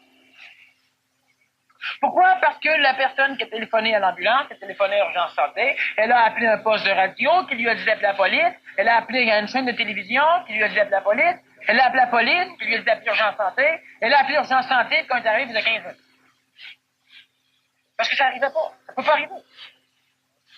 Alors, c'est pas ça participe à des lignes ouvertes, à des quiz, mais en tout cas, les premiers téléphones qui tournent dans sa tête, c'est ça. À un autre moment donné, on arrive à une place, la personne, ça répond pas. Ben non, elle a déménagé depuis 2 semaines. C'est là qu'elle restait, 2 semaines. Maintenant, c'est à l'autre bout de la ville qu'elle a besoin d'un ambulance. C'est fréquent. Très fréquent. Parce que ça n'arrivera pas. Mais C'est ça qui est l'avantage du surhomme, l'avantage de l'homme nouveau, et ça se développe chez soi. C'est d'être capable de connaître les possibilités d'avenir, d'avoir une préscience, d'avoir des visions possibles d'un avenir sans s'inquiéter. Et c'est ça qui est important, c'est ce qui fait la différence. On est prêt, mais on n'est jamais stressé. C'est facile en maudit d'être prêt pour être stressé. De toute façon, c'est facile d'être stressé quand on est prêt. Et de se mettre la tête dans un trou comme une autruche, parce que l'autruche, vous voyez, ce que je fais en passant, c'est l'animal le plus près de l'homme. Il court vite. Il se met la tête dans un trou quand il est attaqué. Quand il voit de la lumière apparaître, c'est quelqu'un qui parle, quand il voit un feu, il éteint. L'autruche puis l'homme, c'est pareil. Ça font des gros œufs. Des gros rêves. Ça les oublie. Dans le désert, il part. L'autre autruche passe par là, puis il court. Qu'est-ce qui se passe? Moi, j'ai un rêve, je le lance. Des coups, je change d'idée. Alors, une autre, le pogne, il rêve, comme ça, c'est extraordinaire, il pousse. D'un coup, il abandonne, un autre, le pogne. Oh. Le surhomme est différent d'autruche. Va chevaucher l'autruche. Tu dois avoir une question, c'est Ce qu'on voit à soi, Daniel, avec ce que tu nous dis, c'est peut-être, là, on le prend sans culpabilité, mais c'est la longueur des chemins qu'on a pu prendre pour essayer de comprendre, puis le peu d'essais qu'on a fait sur sur ces pistes-là. Mais, par contre, si on revient à l'homme nouveau, on voit avec ce que tu nous dis aussi que c'est pas un homme ancien rénové ou rafistolé, mais que c'est vraiment nouveau. Dans le sens que... C'est une mutation. Mutation, ouais. Puis cet homme nouveau-là, je veux dire... je voulais dire quelque chose, mais je ne sais plus. Parle-en un petit peu le temps que ça revient. C'est l'apanage de l'homme nouveau, c'est de t'oublier. Si, bon, là, faut que je continue, je comprends bien. Je vais continuer. Donc, je faisais une pause pour toi, mais... Si l'autruche me pond un œuf, je te couperai. Parfait. Si on prend juste la structure biologique de l'homme nouveau. Premièrement, c'est une chose qui est importante, on l'a déjà vu. J'ai fait un résumé un peu ce soir, étant donné que, soit dit en passant, la semaine prochaine, je ne ferai pas de conférence. Donc, si on balaye certaines choses, c'est important, ça va vous permettre, disons, de digérer, et je reviens dans 2 semaines avec une conférence qui est le gouvernement mondial, une monarchie. Voilà. Je pense que c'est ça. Et la semaine prochaine, on va parler justement du grand monarque, c'est Maurice Poulain qui va venir ici, alors si ça vous intéresse. Maurice Poulain défend la thèse que le grand monarque va venir du Québec et non pas de France. Donc, c'est à écouter, à voir. Mais je résume parce qu'effectivement, je prends en vacances pour la semaine prochaine, pour vendredi prochain. Et puis, une chose qui est extrêmement importante au niveau de la structure biologique du surhomme, de l'homme nouveau, on parle de mutation, je vais parler de mutation, c'est qu'il y aura une mutation dans la corps, dans la biologie, dans l'homme. Et cette mutation biologique, elle est nécessaire, elle a toujours été. Il y en a toujours eu des mutations biologiques dans une évolution normale. C'est ce qui fait que les enfants naissent avec des caractères supérieurs aux parents. Et s'ils ont un cadre d'éducation adéquat pour qu'on puisse bien développer leurs qualités nouvelles, eh bien, ils sont des surhommes, supérieurs à leurs parents. Maintenant, normalement, on tend à ne pas trop développer ces choses-là, parce que c'est frustrant pour les parents, et les parents ne veulent pas être frustrés. Alors, ce qui arrive, c'est que l'homme nouveau va faire un travail, et présentement, il y a plusieurs personnes qui ça l'arrive déjà. On a vu quelques symptômes, à un moment donné, de ce mécanisme de mutation neurologique, mutation physique et mutation psychologique, cela va de soi, étant donné que les mutations physiques. Et on a, lorsqu'il y a mutation dans l'homme, il y a automatiquement transmission par le génétique aux enfants. Et ça, c'est non seulement important, cela va être compris de plus en plus par la collectivité, par l'humanité, et de plus en plus l'homme nouveau va faire en sorte de procréer lorsqu'il aura quelque chose à transmettre. Pas lorsqu'il aura une pénurie d'affection qu'il voudra combler. Ou par accident. L'homme nouveau saura quand et saura pourquoi il y a la procréation. L'homme nouveau aura donc une mutation, il pourra la transmettre. Il aura aussi une mutation dans sa psychologie, c'est-à-dire qu'il sera capable de voir, d'avoir de nouveaux points de vue. On parle de temps en temps de troisième conscience, L'homme a déjà une troisième conscience. L'homme a une conscience intuitive, une conscience intellectuelle, une conscience égoïque. La nouvelle conscience, la conscience supramentale, l'homme a une conscience intuitive, une conscience intellectuelle, une conscience supramentale, qui permettra à l'homme de savoir des choses sans que celui-ci l'ait expérimenté. Et ça, c'est extrêmement important que vous appreniez à supporter votre savoir, à supporter ce que vous allez être capable de connaître. Sans l'avoir expérimenté, cela veut dire sans l'avoir appris. On est les premiers à être prêts à lire un livre comme La cosmogonie durantien. Et on est capable d'être édité. Et lorsque vous fermez le livre et que vous vous dites ou ça vous dit dans votre tête, il faut faire attention à ce que ça nous dit dans notre tête, il faut l'écouter, il faut y réfléchir, comme ce que je dis, comme ce que d'autres disent, que l'ordre de Melchisédek n'est pas tout à fait tel qu'on le décrit dans le livre. Et là, vous vous dites, oh non, moi qui sais que je suis, vous pensez que l'ordre de Melchisédek, c'est pas... Le gars qui l'a écrit le sait, lui. Pourquoi il sait, lui? Quand il l'a écrit, il l'a pas lu. Non, mais c'est vrai. Quand il l'a écrit, il la connaissait pas. Il a décidé que lui pouvait l'écrire, puis vous décidez que vous n'êtes pas capable de la changer. Ouais, mais peut-être que je fais une erreur. Puis cette brique-là, ici, peut-être qu'il a fait des erreurs dedans. Oh, mais Kim, son l'avant partout, tout le monde la lit. Pour une bonne raison, la Terre était plate longtemps pour ça, la vie aussi. L'homme nouveau va avoir accès à un savoir instantané, à une conscience nouvelle. Il pourra voir des choses, non plus dans un angle psychologique, individuel, humain ou collectif, mais dans un angle, dans un point de vue planétaire ou cosmique.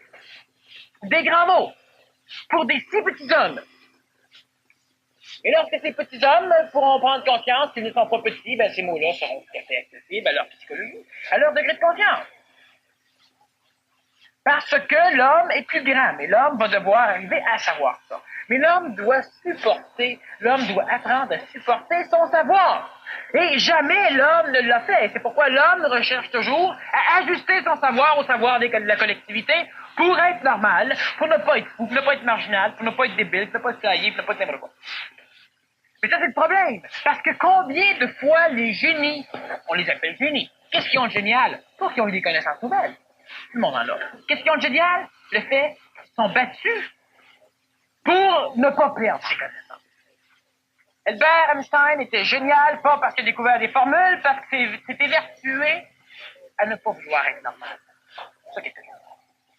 Les compositeurs géniaux qui n'ont jamais voulu composer comme tout le monde, qui n'ont jamais voulu attendre d'avoir un âge décent pour commencer à composer, ont été géniaux, pas parce qu'ils composaient à l'âge de 4 ans, 5 ans, 6 ans, ont été géniaux parce qu'ils ont accepté d'être ce qu'ils étaient. Vous remarquez que dans ces génies, il y en a beaucoup qui se sont suicidés.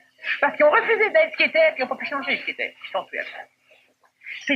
C'est extrêmement difficile pour l'homme, lorsqu'il a une conscience individuelle en croissance, de supporter son savoir. Vous n'êtes pas fou. Malgré ce que vous pensez, vous l'êtes pas. Mais l'homme, Daniel, il doit être nouveau. C'est justement par la fraîcheur de ce savoir instantané-là qui est nouveau.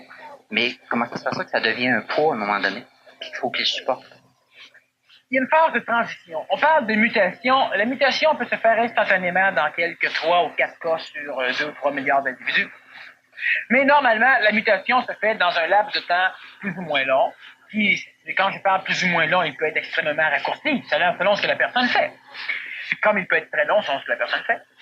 Et ce laps de temps, cette période de transition va amener à l'homme des changements d'une partie de lui, d'une autre partie de lui, d'une autre partie de lui. Donc, pendant ce laps de temps, il y a des luttes, il y a des choses à supporter, il y a des douleurs rétrosternales qui disparaissent immédiatement, il y a des migraines qui apparaissent et qui partent, il y a des sensations de circulation d'énergie dans la tête ou plusieurs choses qui vont se passer qui ne font pas mal ou qui peuvent faire extrêmement mal et qui partent soudainement. Il y a plusieurs choses, et l'homme ne connaît pas, l'homme ne comprend pas, mais c'est pas ça le problème, c'est que l'homme ne l'accepte pas parce qu'il ne le connaît pas. L'homme ne l'accepte pas parce qu'il ne le comprend pas. Le problème, c'est pas qu'il ne comprend pas, c'est qu'il l'accepte pas. Il y en a peur. Il y a peur. Automatiquement, il y en a peur, il est programmé. Ça, tu connais pas ça, c'est peur. Si t'as pas peur, c'est pas normal. Tu vas voir un psychologue, j'ai vu une apparition fantomatique dans ma chambre, puis ça m'a rien fait, mais c'est dangereux. Tu t'es rien oreillé? Non, ben t'aurais dû t'arracher, c'est dangereux. T'es pas capable de savoir? T'es pas capable? Non, mais c'est normal, j'avais pas eu peur, j'aurais dû avoir peur. Ah oui, t'aurais dû avoir peur, t'aurais dû traverser les murs. Comme les fantômes. Donc, moins il a peur, plus cette entrée-là se fait rapidement. Lorsque l'homme a peur, c'est que l'homme lutte contre ce nouveau. Ce nouveau qui, dans sa psychologie mémorielle, n'est pas connu. Vu que c'est pas connu, l'homme ne l'accepte pas. Tout ce qui n'est pas connu ne peut pas être une réalité pour la psychologie humaine. Et ce qui n'est pas une réalité pour la psychologie humaine ne peut pas servir à l'amélioration de l'homme, selon l'homme. Il nous a dit que le kangourou ne s'est pas mis à exister lorsque l'homme l'a découvert. Ben, il y a bien d'autres choses qui existent, même si l'homme ne le sait pas. Et l'homme ne peut pas le savoir parce que l'homme a une... Plus l'homme évolue, plus l'homme se conscientise, plus l'homme établit un cadre de ce que doit être l'univers. Et tout le reste est exclu de sa conscience, ce qui fait que l'homme ne peut pas le voir. Mais l'homme nouveau va accepter de découvrir de nouveaux points de vue. Il va accepter ce savoir instantané qui, au début, va se faire sentir par petites bribes, ajusté par une forme d'énergie qui va se développer chez lui, l'ajusteur de pensée. Et lorsque l'homme aura une pensée ajustée, une pensée juste, non colorée par l'émotion, non colorée par ses désirs, non colorée par ses peurs, ses craintes et tout ça, lorsque l'homme aura une pensée juste, il n'aura plus à supporter la lutte. Parce qu'il n'y aura plus de lutte, l'homme aura gagné.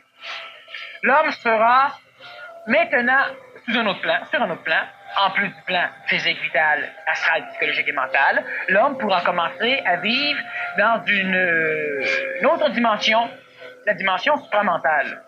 Et l'homme sera un être supramental qui pourra expérimenter la matière. Ça, c'est important. Et lorsque nous parlons de la non-action, cela ne veut pas dire ne pas faire d'action. Cela veut dire faire une action sans s'attacher. Cela veut dire faire en ignorant qu'on a fait. Autrement dit, cela veut dire faire sans faire. Et si quelqu'un entre dans l'action pour entrer dans l'action de façon à ce que lui sache, de façon à ce que cette personne se complaise dans l'action, de façon à ce que les autres sachent, elle a déjà sa récompense énergétique. Et lorsque nous parlons de la non-action et de l'action, c'est la même chose. Il faut faire attention que si nous prenons la non-action comme étant une stagnation, c'est l'antipode, c'est le contraire de l'action. Et ces deux polarités font partie du monde duellement perçu par l'homme, et c'est un monde d'illusion. Il y a un monde dualitaire que dans la psychologie de l'homme. Parce que tout est relatif. Et si tout est relatif, cela veut dire que nous avons besoin d'un point d'observation pour pouvoir connaître quelque chose d'autre. Alors, si je dis que c'est dans la psychologie qu'il y a un monde dualiste, on peut dire, c'est pas vrai, ton verre est plus petit que ceci. Ça, c'est parce que tu peux dire que mon verre est plus petit, mais si je dis, je cache le gros vase, mon verre est plus petit que quoi? C'est dans la psychologie de l'homme, c'est dans la mémoire de l'homme, il y a un point de comparaison, il peut créer le monde de dualité. L'homme nouveau devra arriver à faire quelque chose, non pas par philosophie, non pas par morale, non pas par croyance, par compréhension, de savoir ce qu'il fait. Et il n'est pas question d'être dans une thèse, dans une antithèse. Il n'est même pas question d'être dans une synthèse. C'est autre chose. Ce n'est pas une finalité de l'ancien, ce n'est pas une transformation bénigne de l'ancien, c'est beaucoup plus une alchimisation de ce qui est ancien, c'est-à-dire une mutation radicale. Or donc, la personne ne peut pas, là au-dessus, lorsqu'il a parlé de l'agir sans agir, du faire sans faire, il a parlé, un des premiers qu'il a parlé du non-action, du non-faire, ne voulait pas dire par là que l'homme ne devait rien faire. Parce que lui, il est un de ceux qui a fait le plus, mais jamais il ne s'est attaché à ce qu'il faisait. Et ça, c'est l'apanage de l'homme nouveau. Mais c'est un ancien qui l'a eu. Il y a des hommes nouveaux tout le temps. Mais l'homme nouveau n'a jamais été collectif, et c'est ce qui s'en vient. C'est ça qui est nouveau. Lui, il était capable de mener une action intelligente en se foutant royalement du résultat. Il ne recherchait pas un résultat au niveau psychologique, il recherchait un résultat au niveau de l'intelligence. Et le résultat, ce n'était pas sine qua non qu'il apparaisse pour qu'il soit heureux, pour qu'il se sente quelqu'un, étant donné que ce n'était pas une démarche psychologique, mais une démarche mentale. Cela veut dire qu'il n'agissait pas dans le sens psychologique de l'homme, il était donc dans un état où il faisait comme un bateau. Il avançait enfin dans l'eau, mais derrière lui, l'eau n'était jamais brisée. Et ça, c'est faire sans faire. C'est ça, l'action-non-action. Une question ici qui, peut-être une personne qui vient pour la première fois qui te demande un peu de te situer, là. Deux questions dans une. Est-ce que vous faites partie du groupe de sciences cosmiques de Madame Sergerie et votre philosophie semble être un peu celle de Bernard de Montréal? Je pourrais peut-être dire que la philosophie de Bernard est peut-être un peu comme la mienne. Et je ne fais partie d'aucune organisation, d'aucune doctrine. Le centre ici, ce n'est pas une organisation, c'est un lieu géographique qui permet certaines choses et d'autres conférenciers y évoluent et on n'est pas nécessairement d'accord sur les mêmes points. Maintenant, on travaille pour l'amélioration de l'homme, ce qui fait qu'on peut se côtoyer sans problème, mais je ne suis affilié à rien. Je ne suis pas affiliable non plus. Je n'affilie personne non plus. Et en ce qui concerne Bernard, il y a quelques conférenciers au Québec, il y en a 3 présentement, qui sont des ajusteurs de pensée collectif, donc qui sont capables d'être reliés à l'énergie supramentale d'une façon instantanée et d'une durée de temps déterminée par celui qui parle, c'est-à-dire par l'orateur. Alors donc, si une personne sur la planète Terre parle d'une certaine façon, parle selon une certaine forme d'énergie, et qu'une autre personne, et qu'elle ne le connaît pas, parle disons, de la même façon, c'est que tous les deux sont reliés au même plan. Maintenant, il y a longtemps qu'on me pose des questions sur ce Bernard, et je sais qu'on pose des questions à Bernard sur ce Daniel. Voyez-vous, nous ne connaissons pas, nous ne voulons pas nous connaître, nous nous connaissons bien plus que la majorité peuvent penser, mais nous ne nous sommes jamais vus. Ce n'est pas important, cela n'a aucune signification cosmiquement, cela n'a aucune importance, et cela ferait en sorte un jour, si moi je m'affilie, si moi je rencontre un autre disons, ajusteurs collectifs, cela pourrait donner comme résultat que les deux ajusteurs peuvent être colorés, peuvent se colorer l'un l'autre. Ce qui fait que moi, j'ai un langage qui est approprié à la collectivité, à la masse. Évidemment, une personne qui vient m'entendre pour la première fois doit, disons, cheminer quelque temps dans ce vocabulaire pour arriver à bien cerner, mais il est quand même plus accessible que différents autres conférenciers parce que j'ai plusieurs fonctions, mais au niveau des conférences qui me permet de pouvoir parler plus facilement à une collectivité, de pouvoir faire des émissions de radio, de pouvoir faire d'autres choses, ce que d'autres ne peuvent pas faire. Alors donc, je ne peux pas être affilié et je vous dis que vous ne devez pas non plus être affilié parce que c'est collectif. Cela ne veut pas dire que vous devez lutter contre la collectivité, cela c'est stupide. On ne lutte pas contre une collectivité, on n'en fait pas partie. Et cela doit être suffisant. On ne doit pas lutter. Si on veut lutter, c'est parce qu'on n'est pas suffisamment apte, on n'est pas suffisamment maître chez soi, qu'on a peur d'être réassimilé par la collectivité. Alors, pour éviter ce problème, on fait comme toutes les nations, on détruit l'ennemi. On entre en guerre et on attaque. On attaque les religions, on attaque les collectivités, on attaque les philosophies, on attaque tout ce que vous voudrez. Alors moi, je ne suis pas affiliable pour la simple raison que je parle à mon nom, et cela m'est suffisant. Évidemment, de temps en temps, cela blesse des personnes parce que l'homme ne veut pas croire, ne veut pas admettre qu'il puisse parler lui aussi en son nom, qu'il est capable de le faire.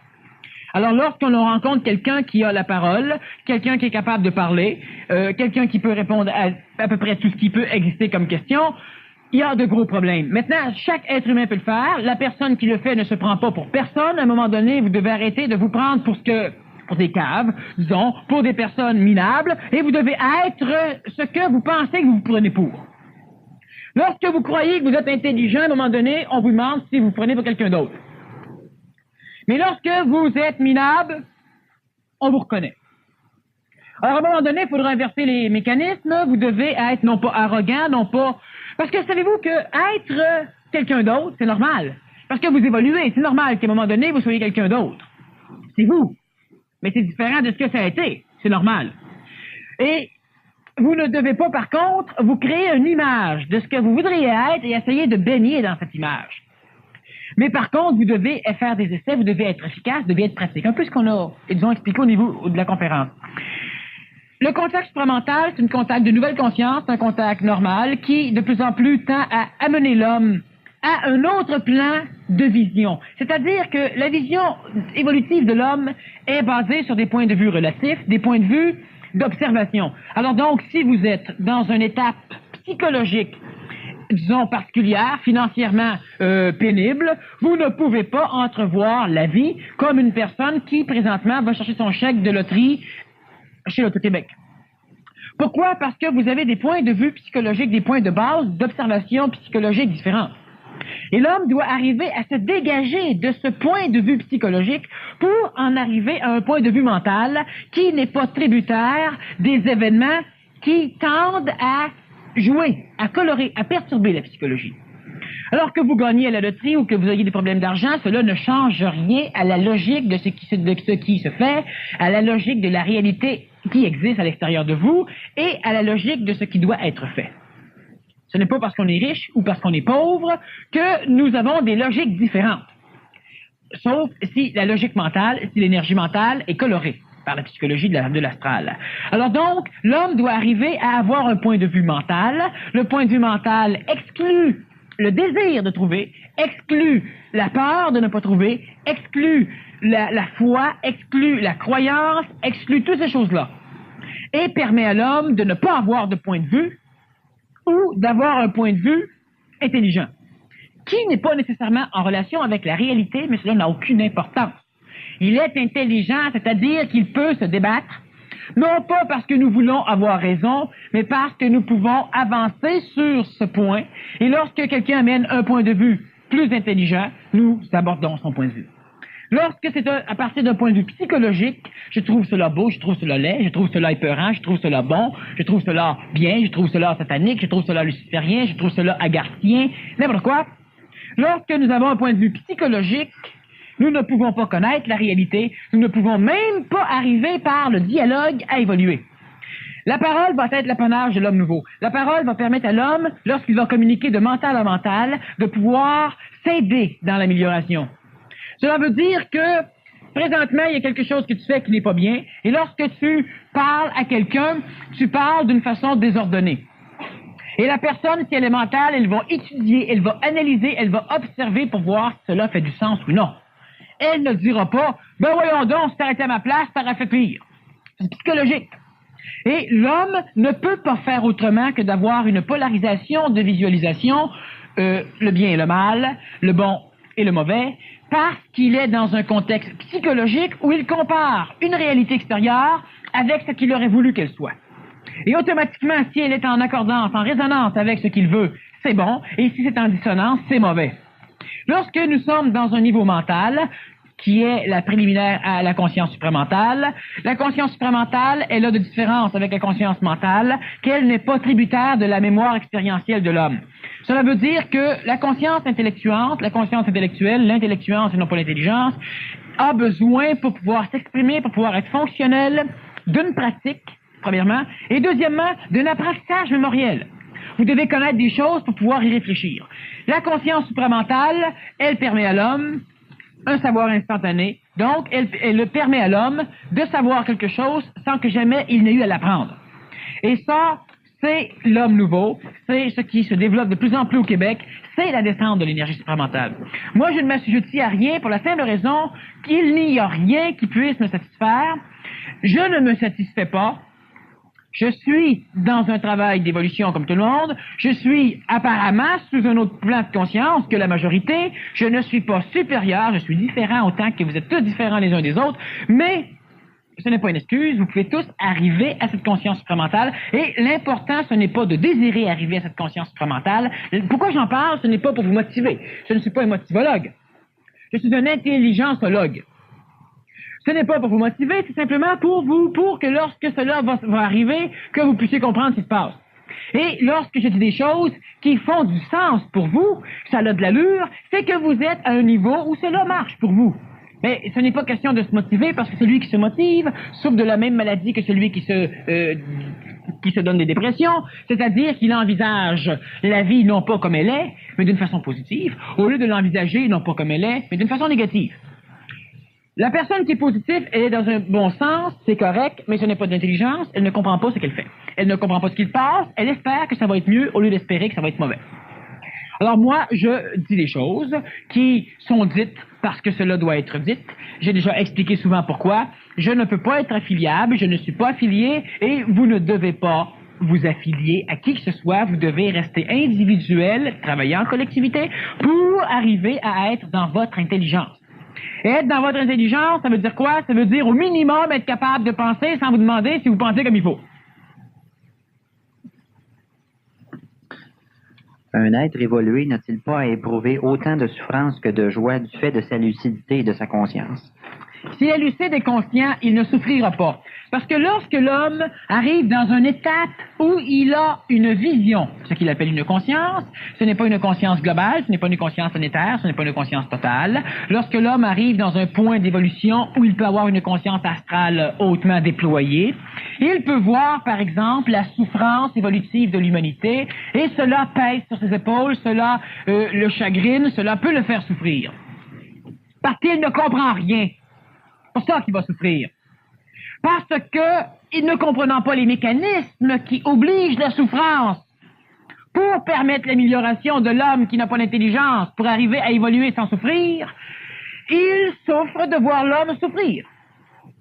Il est assujetti à l'homme. Si nous ne vous disons pas qu'un Boeing vient d'exploser au-dessus d'un océan, ça ne vous touche pas. Et si nous vous le disons, bien, ça vous touche.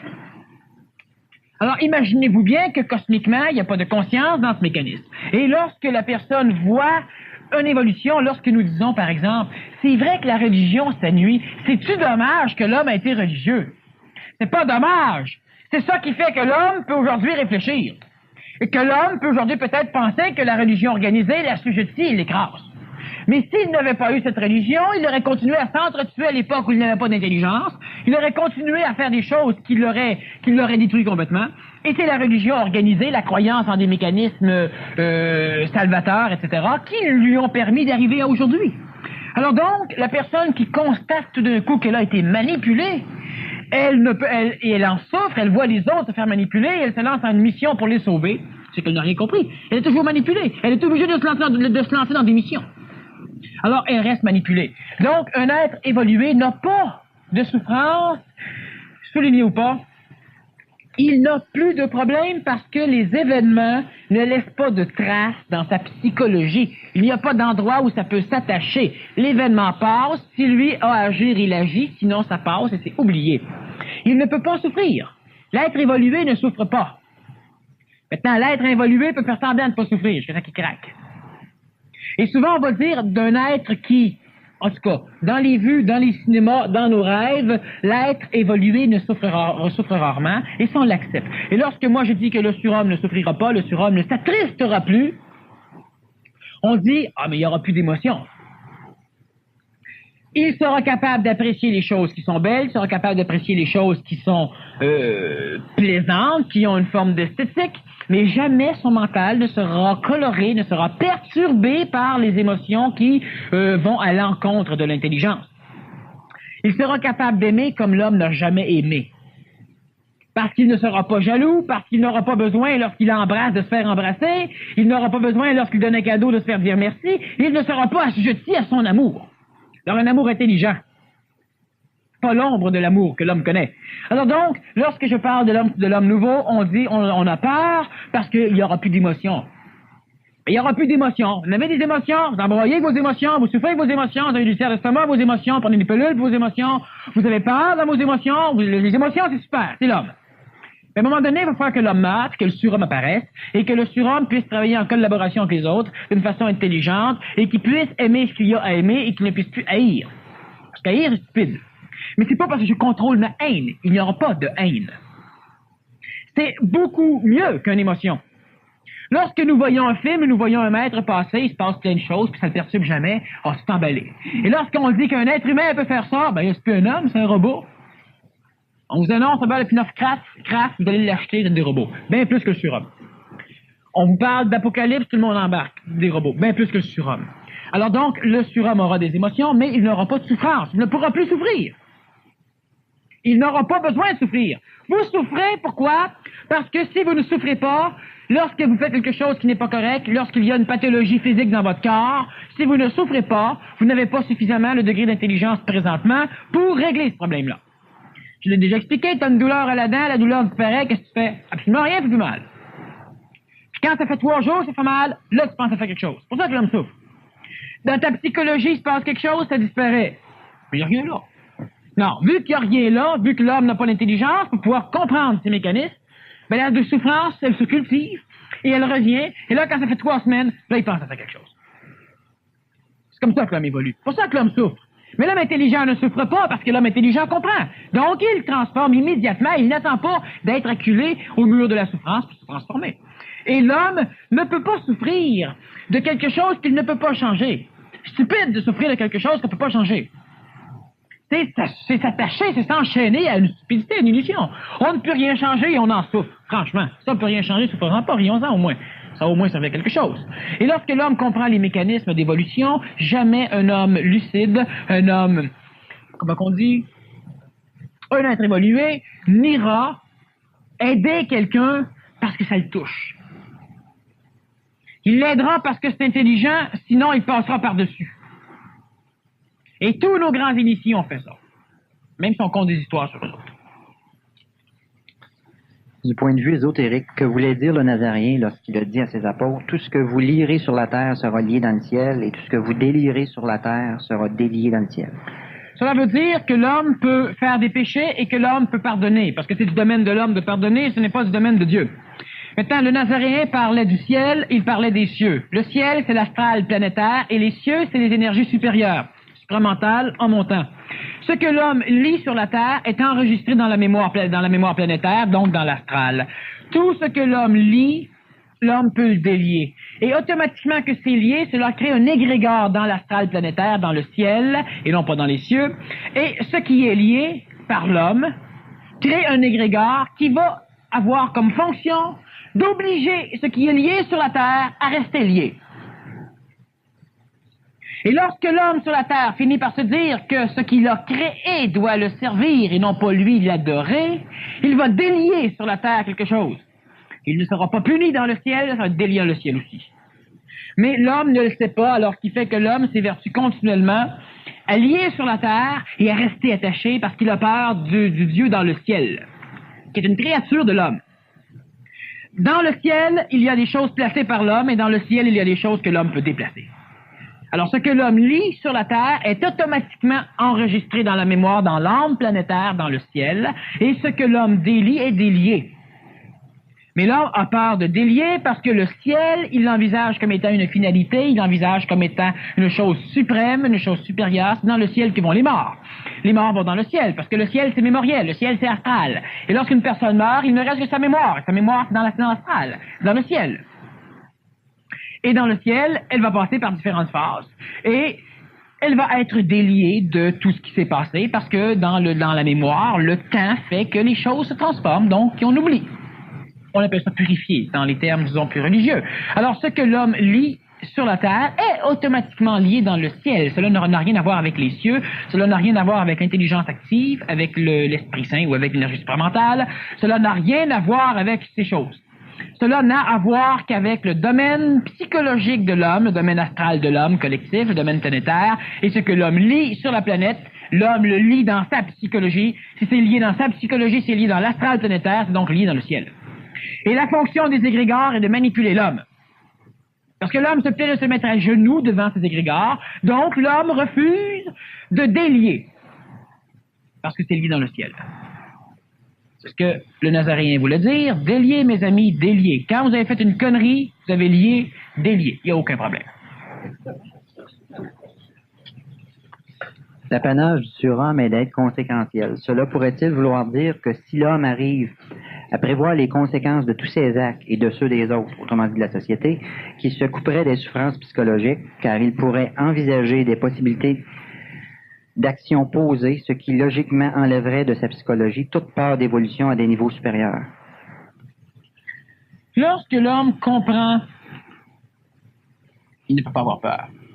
Lorsque l'homme pense comprendre, il peut avoir peur.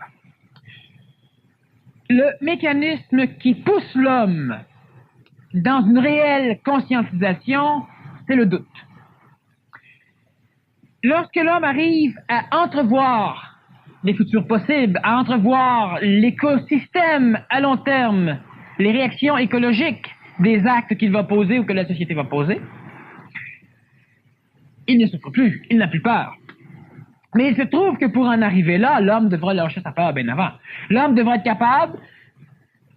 Savez-vous que, avant d'être capable d'envisager l'avenir d'une façon mentale, sinon supramentale, l'homme ne doit pas être coloré par sa psychologie. Cela veut dire que l'homme ne doit pas avoir peur, déjà.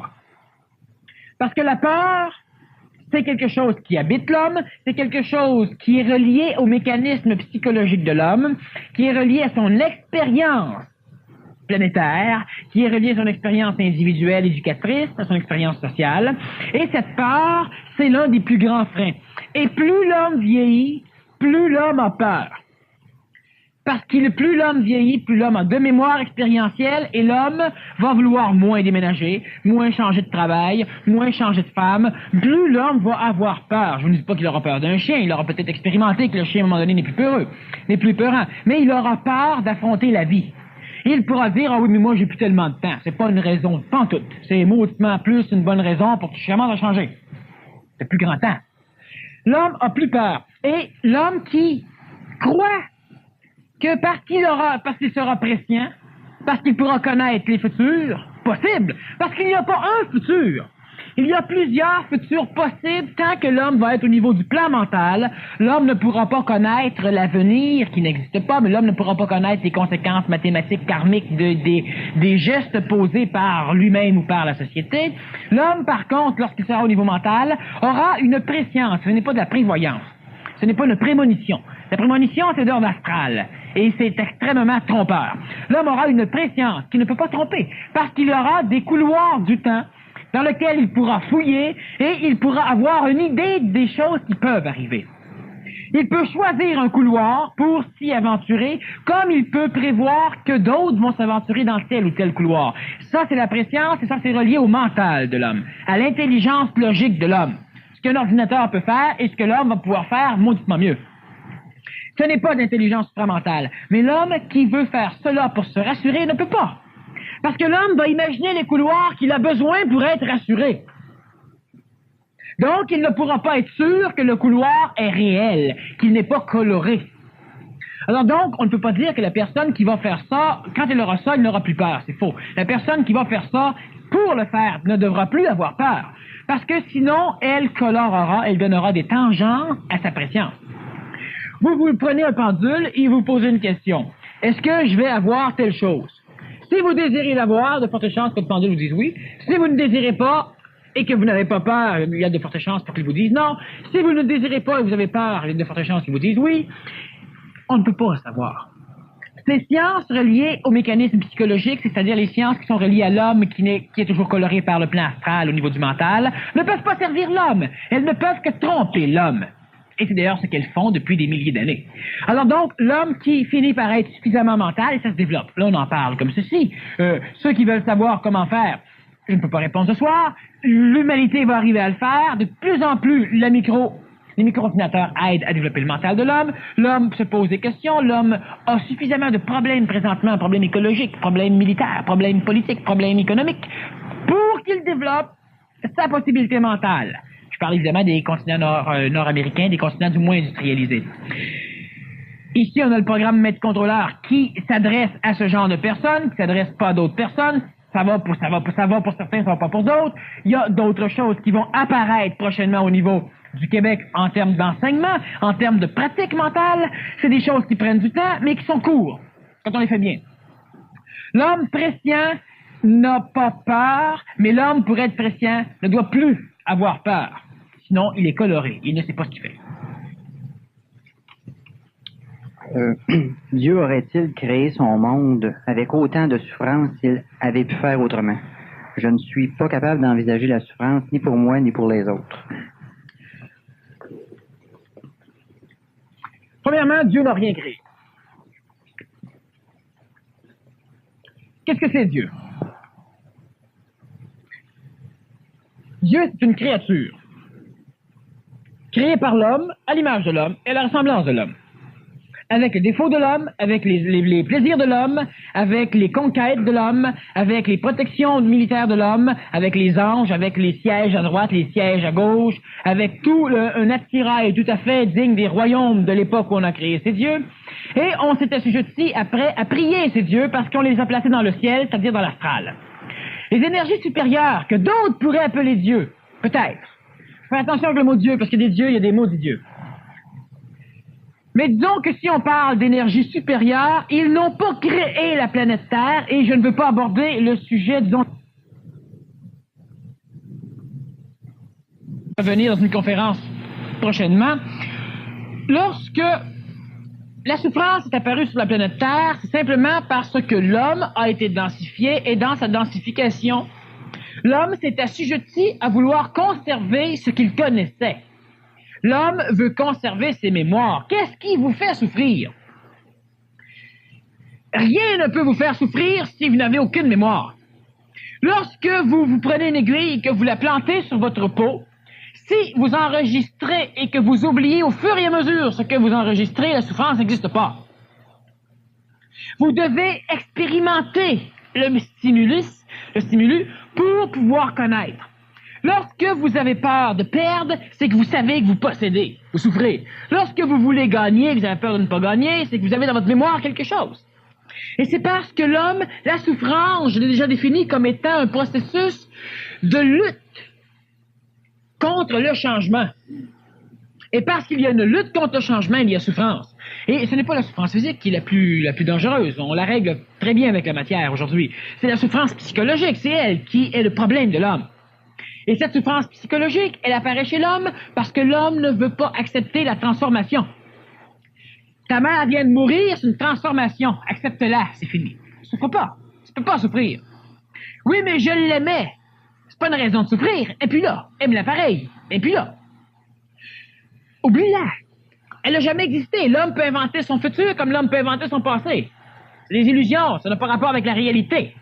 Ça a rapport avec la réalité émotive, psychologique, mémorielle de l'homme. Mais c'est une illusion. Et parce que l'homme s'attache à ne pas vouloir oublier, l'homme a peur, l'homme souffre, et l'homme va continuer à souffrir tant que l'homme aura ce schéma mémoriel auquel il attachera plus d'importance qu'à la réalité. C'est pour ça que l'homme va souffrir. Mais on n'a pas créé, il n'y a pas eu un être particulier qui a créé un contexte évolutif souffrant, non. Quel que soit le Dieu que l'homme veut envisager, ce Dieu-là n'a pas créé un contexte souffrant. Le seul Dieu qui souffre de voir l'homme faire des choses mauvaises, de voir l'homme contredire ses commandements, de voir l'homme massacrer du monde qui sont chrétiens ou qui sont adorants de Allah ou qui sont adorants de ce Dieu-là, ce sont des dieux humains, des dieux créés par l'homme. Un Dieu qui ne souffre pas est un surdieu. Il n'est pas assujetti à ce qui se passe. Imaginez-vous un Dieu qui est en haut qui dit « Ne faites pas d'image représentant les choses du ciel ou de la terre. » Et tous ceux qui l'adorent, tous ceux qui le croient, ont plein de statues dans les églises, ont plein d'icônes convents, ont plein de choses. Ce Dieu-là, qui est assujetti à ça, il va brailler. Alors c'est un Dieu qui est esclave, c'est pas un Dieu qui est libre, c'est un Dieu humain. Dieu aurait-il créé son monde? Non. Avec autant de souffrance s'il avait pu faire autrement. Mais comme je vous dis, l'homme est une parcelle, l'homme est un Dieu, l'homme est un réceptacle et l'homme est le Dieu. Si on se réfère aux Nazaréens, parce que ça plaît énormément lorsqu'on se réfère aux Nazaréens, il a dit un jour, je suis un enfant. Oui, maman, oui, papa. Un autre jour, il a dit, je dois suivre les voies de mon père, je dois faire la volonté de mon père. Un jour, il a dit, mon Père dans le ciel. Un jour, il a dit, mon Père dans les cieux. Un jour, il a dit, je suis le Fils de l'homme. Un jour, il a dit, je suis le Fils de Dieu. Et un jour, il a dit, je suis. Et un jour, il n'y avait plus de Père, il n'y avait plus rien. Il était. Et c'est normal. Parce que l'homme qui n'a pas de conscience éveillée, il parle d'un Père, il parle d'un Dieu. Qui est possiblement lui. Mais la partie qui parle de ce Dieu, l'homme psychologique, se refuse d'accepter qu'il est dans ce tout. Et lorsqu'il tombe sur un nouveau plan de conscience, il dit, ah ben tiens, ce Dieu-là, c'était moi. Et tous les autres disent, tiens, il se prend pour un autre. Mais il dit, ce Dieu-là, c'était moi. Mais il y a quand même une puissance supérieure. Et lorsqu'il monte dans un autre plan de conscience, il dit, tiens, c'était encore moi. Et les autres disent, tiens, il se prend encore pour un autre. Et il a encore un père ou un Dieu ou quelque chose d'autre. Mais de moins en moins, c'est personnalisé, c'est personnifié, plutôt. De moins en moins, il personnifie ses énergies. Il n'a plus besoin d'avoir une représentation humaine de ce Dieu. parce qu'il dépasse les plans du ciel créé par l'homme et il voit autre chose. Et lorsqu'il monte sur un nouveau plan, il dit, tiens, c'est encore moi. Et ça va continuer. Une autre question ici sur le Nazaréen. J'ai lu dans la vie de Jésus qu'il n'y a jamais eu de Nazaréen, que son nom a été inventé bien après. Qu'en pensez-vous? J'ai lu dans la vie de Jésus qu'il n'y a jamais eu de Nazareth. Nazareth, toi? Sans rien même. Alors, si on veut savoir ce que j'en pense, c'est quelque chose. Si on veut savoir ce qui s'est passé, c'est autre chose. Effectivement, la ville de Nazareth, le village de Nazareth, a été baptisé quelques 300 ans après la disparition du Nazaréen. Et le Jéhoshua ben Joseph, et plusieurs autres prononciations du nom, Jésus de Nazareth n'est jamais venu de Nazareth. Il appartenait à une secte essénienne qui portait le nom de Nazaréenne, qui était similaire à la secte des thérapeutes, des thaumaturges grecs, qui était similaire à la secte des gentils, et similaire à la secte des Esséniens. Et les Nazaréens étaient la seule partie essénienne qui acceptait les femmes à l'intérieur, parce qu'à l'époque, la femme n'avait pas d'âme. Et lorsque la femme pouvait entrer dans la secte nazaréenne, c'est qu'elle entrait dans le but d'avoir un enfant. Pour aucune autre raison. Alors donc, la secte nazaréenne, Jésus n'a pas pu naître autrement que d'une secte nazaréenne s'il était dans la secte essénienne. Et lorsqu'il bannit tout ce qui est mauvais, il ne bannit jamais les gentils. Et jamais les Esséniens non plus.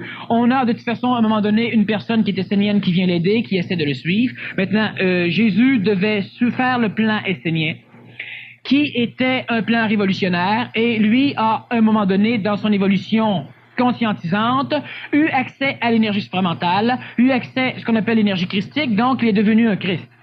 Il a eu accès par la suite, et ça l'homme ne l'a pas vu, à une énergie supérieure à l'énergie christique. Il a eu ensuite accès à une autre énergie supérieure à l'énergie christique, ce qui fait qu'il est devenu, il s'est libéré du temps et de l'espace, malgré qu'il a dû descendre aux enfers à sa mortalité parce qu'il y avait certains handicaps dans son évolution matérielle. Mais le Nazaréen, effectivement, c'est pourquoi que certaines personnes l'appellent le Nazaréen parce qu'il appartenait à la secte nazaréenne, et on ne dit pas Jésus de Nazareth parce que Nazareth n'existait pas. On a trouvé un village, on l'a baptisé Nazareth par après parce que on devait donner une origine aux Nazaréens, et dans la transcription des textes, disons, des premiers évangélistes qui ont été écrits quelques centaines d'années après la disparition du Nazaréen, Jésus de Nazareth ou Jésus le Nazaréen s'écrit de la même façon. Donc, l'information était juste, la précision est à apporter. Oui, maintenant, ça n'a aucune importance. Parmi les peurs liées au phénomène nouveau expérimenté par la conscience, il y a la peur de la manipulation astrale. Pourriez-vous clarifier un peu cette question et nous dire s'il peut y avoir du danger réel? Évidemment. Maintenant, la peur de la manipulation astrale, c'est que nous sommes déjà assujettis, nous sommes déjà manipulés par l'astral, parce que si on a peur, c'est qu'on est manipulé par l'astral. Les dangers réels, oui, il y en a. Maintenant, si vous avez déjà peur de la manipulation astrale et que je vous parle des dangers réels, vous allez avoir drôlement peur après. Alors, ce qui fait que, et ça, c'est un mécanisme psychologique, et là, je ne critique pas la personne, c'est extraordinaire une question comme ça, parce que ça définit un mécanisme d'évolution psychologique qui est similaire chez à peu près tout le monde. J'ai peur de quelque chose, et je veux en savoir plus pour être sûr que j'ai peur au moins, pour que j'ai raison d'avoir peur. Alors, j'ai peur des possessions sataniques, et je vais voir des films d'exorcisme. Non pas pour apprendre comment exorciser, pour voir comment c'est quand ça bat vert, comment c'est quand la tête tourne, comment c'est quand les tiroirs volent, comment c'est ces choses-là.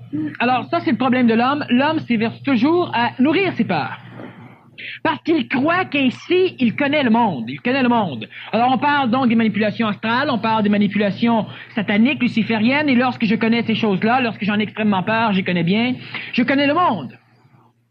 Mais c'est pas le monde. C'est une partie du monde, et un monde illusoire, et ce n'est pas parce que c'est une illusion que ça n'a pas une réalité dans l'expression.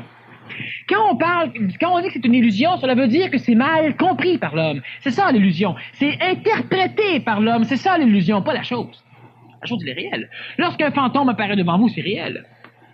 Mais vous en avez peur. Parce que vous pensez que c'est dangereux. Ça, c'est une illusion.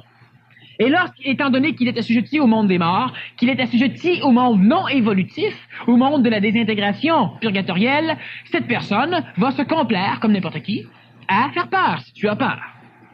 Par contre, si tu dis « à genoux, disciple », il doit se mettre à genoux. Parce que comme l'homme, il va aussi se complaire à suivre, à apprendre. Et si on lui parle, le monde des morts vient dire à l'homme qu'ils vont pouvoir guider l'homme, qu'ils vont pouvoir diriger l'homme. Mais si l'homme dit au monde des morts, je vais vous diriger, le monde des morts va suivre l'homme. Mais les deux n'ont rien à voir ensemble, parce que c'est deux contextes différents, et le monde des morts, c'est le contexte du passé. Si je vous parle de ceci, à un moment donné, il y a une personne un chauffeur de camion qui a pris une sœur religieuse, sur le pouce, qui faisait de l'autostop. Il la prend dans son camion, on continue, il faisait un peu froid, alors il lui prête sa veste, il le met sur son dos, et ça va bien, il la conduit jusqu'à un monastère, il la débarque devant la porte du monastère et il s'en va. Quelque temps après, il se rappelle qu'il a oublié son manteau. Et il s'en fout.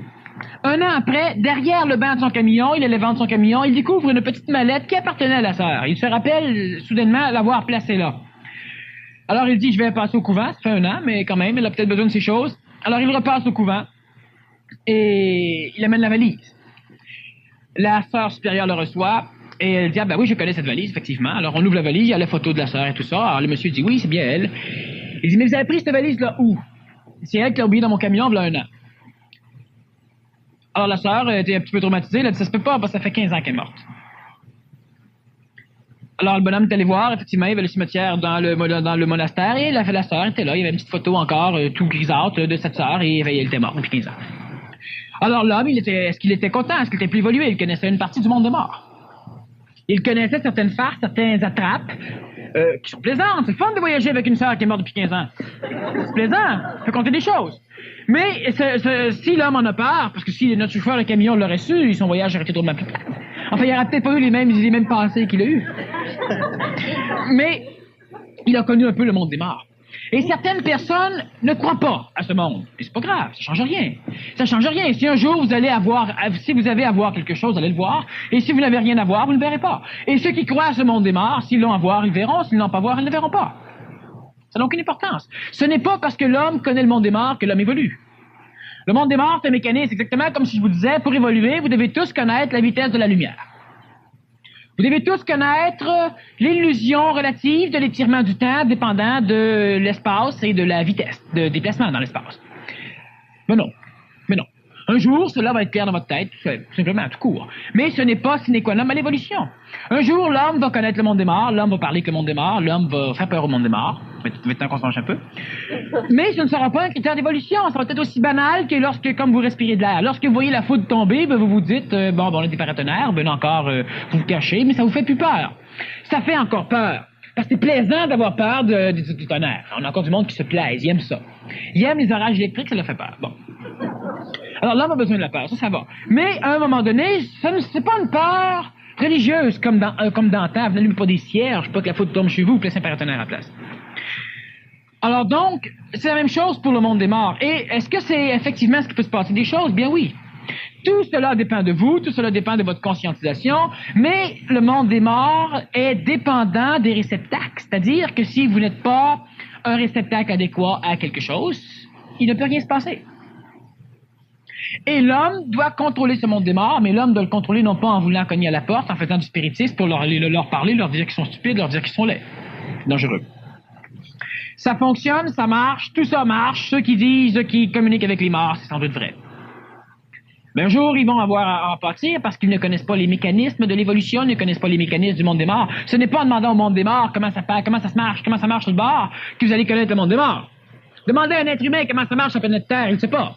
Demandez à une personne dans le monde des morts comment ça marche, il va vous dire c'est beau, c'est fun, c'est parfait, c'est merveilleux, et je peux vous aider. Parce qu'il a besoin d'un corps dans le monde matériel, parce que dans le monde des morts, il n'y a pas de corps, c'est le monde de l'astral, et il n'y a pas d'évolution, il n'y a rien.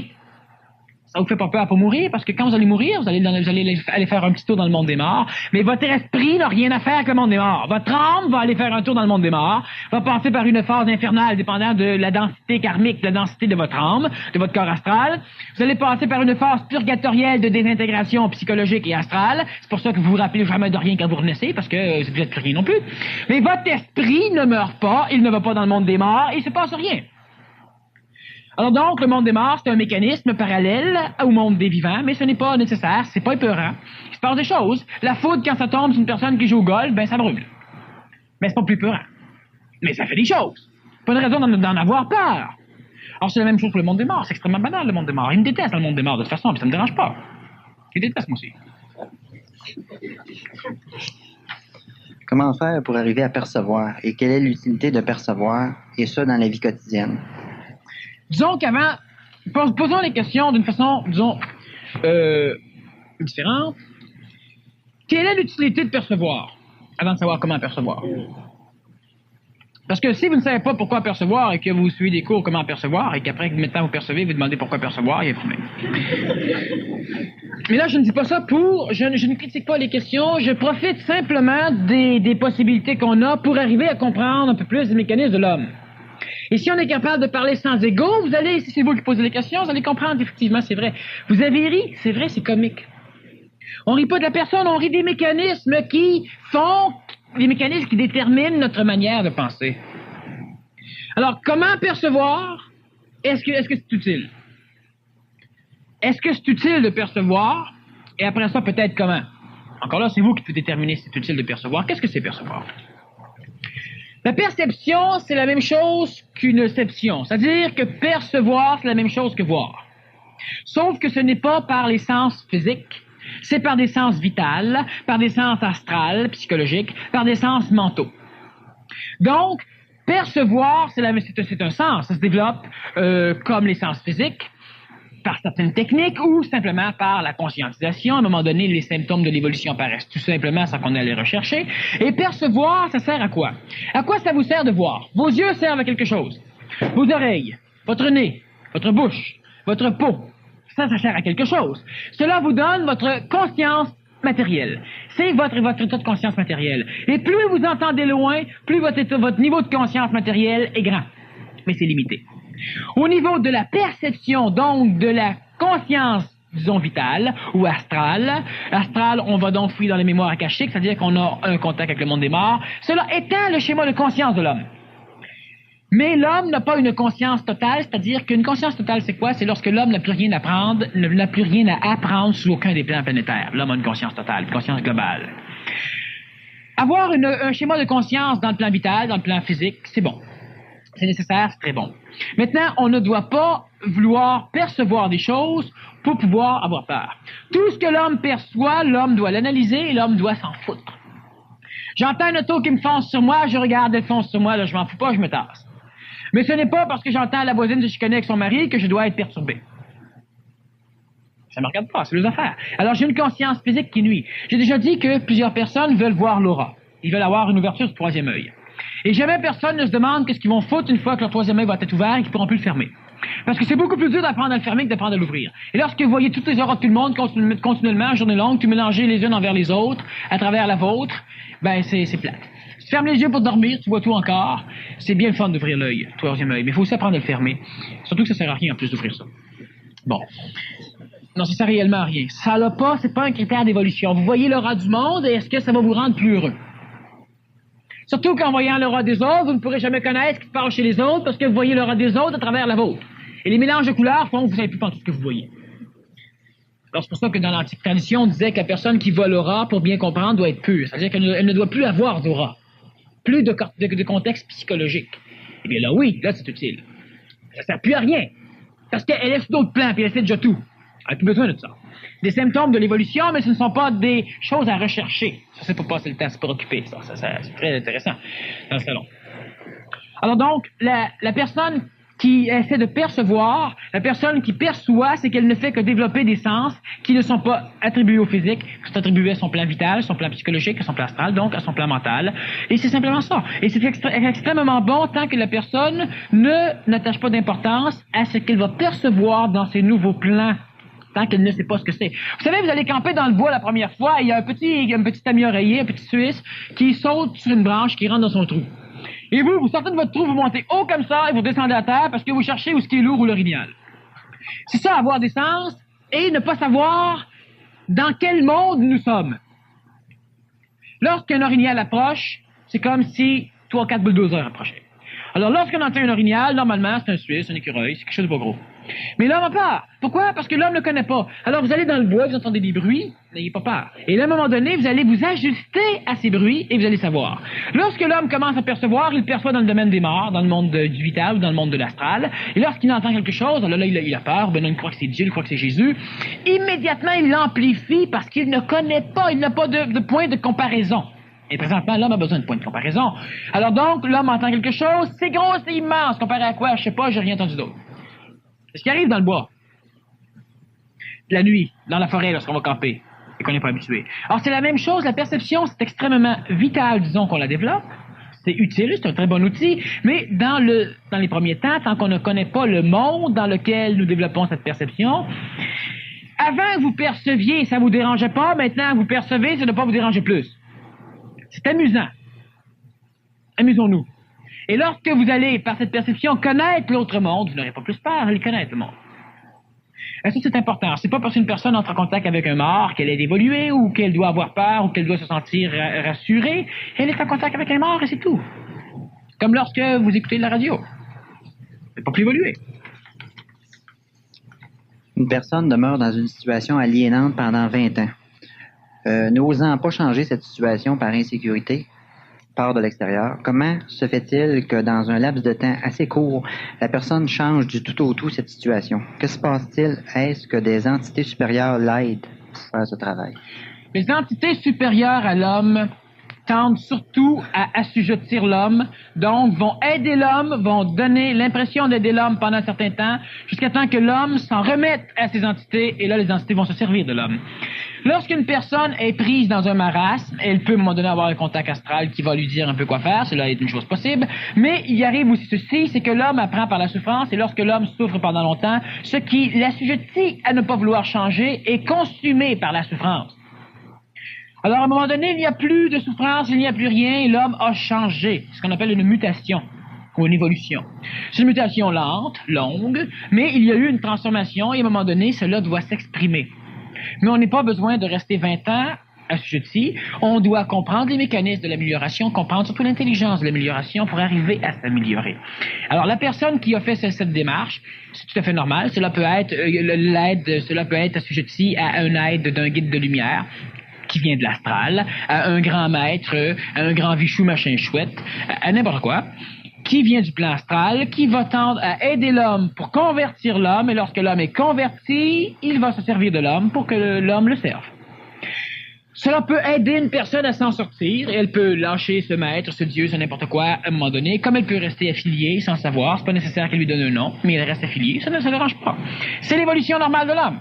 Mais lorsque l'homme arrive à comprendre ce qu'il devrait faire, mais il doit se déconnecter de ce genre de choses. Il doit être individuel, il doit être autonome, il doit être le seul maître contrôleur à bord chez lui. C'est lui qui doit être le boss. Et l'homme a peur d'être le boss parce qu'il a peur que son patron dise de quoi. Mais il n'y a pas de patron. Il y en a, c'est sûr. Si vous décidez qu'un tel est votre patron, laissez vos enfants vous dominer. Chaque fois que vous allez dire non, ils vont vous sauter dessus. Montrez-leur que quand ils vous sautent dessus, ben vous sautez dessus. Ils vous sauteront plus dessus. Il n'y a pas de patron, mais l'homme ne veut pas assumer son rôle de chef. Pour lui, pas pour les autres, pour lui. S'il doit l'assumer pour les autres, c'est qu'il doit se convaincre qu'il est supérieur aux autres. Il doit convertir. L'homme doit assumer son rôle à lui, c'est ça qui va l'amener à être un surhomme. Une conclusion peut-être importante qu'on pourrait laisser asseoir, c'est si tu veux devenir un surhomme, commence par mettre de l'ordre dans ta vie, dans le simple. Là. Vois-tu, c'est que l'homme, le surhomme, ce n'est pas être un surhomme, ce n'est pas quelque chose qui s'achète, qui soudain apparaît bêtement comme ça lorsque l'homme n'est pas prêt. Ça paraît en son temps quand l'homme est prêt. Mais qu'est-ce que c'est en son temps? C'est là ce que ça veut dire de rester assis, d'attendre que ça vienne? Non. Parce que ton temps va être long. Est-ce que ça veut dire courir après? Non. C'est pas le temps. Par contre, la personne, il y a des choses qu'elle doit faire. Elle doit observer. Elle doit mentaliser. C'est-à-dire qu'elle doit essayer de comprendre les logiques, les lois, disons les lois, qui peuvent changer souvent, qui régissent son monde à elle. Qu'est-ce qui fait que l'homme est inefficace? Qu'est-ce qui peut rendre l'homme efficace? C'est ça qui doit être travaillé par la personne. On a vu ce soir différents mécanismes de l'homme nouveau, du surhomme. Bon, alors ces mécanismes, s'ils sont compris, on les met en application. S'ils ne sont pas compris, ben tant pis, ça ne change rien. Mais la personne qui devient surhomme, c'est parce qu'elle n'a plus peur, qu'elle se dirige vers l'homme nouveau. C'est parce qu'elle n'a plus un attachement incroyable dans ses désirs. Elle a des buts, elle a des projections, mais c'est pas important que ça marche pas. Elle se dirige vers le surhomme. Ce n'est pas quand tu es surhomme que tu as ça. Quand tu es surhomme, c'est évident que tu as ça. Mais c'est pas une fois que tu es surhomme que tu as ça. Tu deviens surhomme quand tu réussis à avoir ça. Tu vis ta vie tous les jours. Tu souffres presque tous les jours. Tu as peur presque tous les jours. Tu te stresses régulièrement. Tu n'es pas en harmonie avec l'extérieur. Toute l'évolution de l'homme doit commencer par régler ce mécanisme dynamique d'involution ou de stagnation. Non pas préparer dans 15 ans quelque chose de mieux, ou préparer son monde une fois qu'on va se réincarner, ou préparer sa vie dans le paradis. Je souffre bien gros, mais je fais du bien partout sur la planète, ça fait que c'est sûr que m'en au paradis des niaiseux. Parce que si tu souffres parce que tu fais du bien, mais tu fais du bien parce que tu veux être récompensé, tu le fais pas altruistement, pas comme on l'enseigne. Tu le fais parce que tu veux avoir le bonbon au bout. Tu le fais pas parce que tu comprends l'intelligence, tu le fais et tu t'assujettis à souffrir, puis l'évolution va être souffrante. Tu vas découvrir un jour que tu dois faire des choses parce que c'est intelligent, sinon tu ne dois pas les faire. Il n'y a pas de juste milieu entre ces choses-là. Alors donc, l'homme nouveau existe déjà présentement, il est en train de se transformer, cela va venir, il ne doit pas rentrer chez lui puis commencer à dire, bon, ben, tout le monde, là, aujourd'hui, on devient des hommes nouveaux. Là, ça va marcher direct. Mais non, c'est lui, c'est toi qui évolue, c'est individuel, ça peut pas être collectif. Lorsque quelqu'un d'autre, qui est collectif ou qui est individuel, décide qu'il veut vous maudire de son point sur le visage, ben là, évidemment, si c'est intelligent, vous n'avez aucun problème. Si ça ne l'est pas, vous agissez en fonction. Alors, lorsque, par exemple, on parle des arts martiaux, on dit souvent, mais l'homme qui évolue, qui devrait être non-violent. Pourquoi il devrait être non-violent? Pourquoi il devrait accepter de manger une volée au nom de la non-violence? S'il accepte de manger une volée parce qu'il est non-violent, il devrait rentrer chez lui et ça donner une volée. C'est la même chose. Il est violent avec son corps. Il permet à un autre de taper dedans. Fait qu'il rentre chez lui et qu'il s'en donne une volée. C'est la même chose. La non-violence, c'est lorsque on n'est pas violent en psychologie. Alors donc, l'homme nouveau va être capable d'agir, d'être fonctionnel. Il va être capable de travailler avec des enfants, de travailler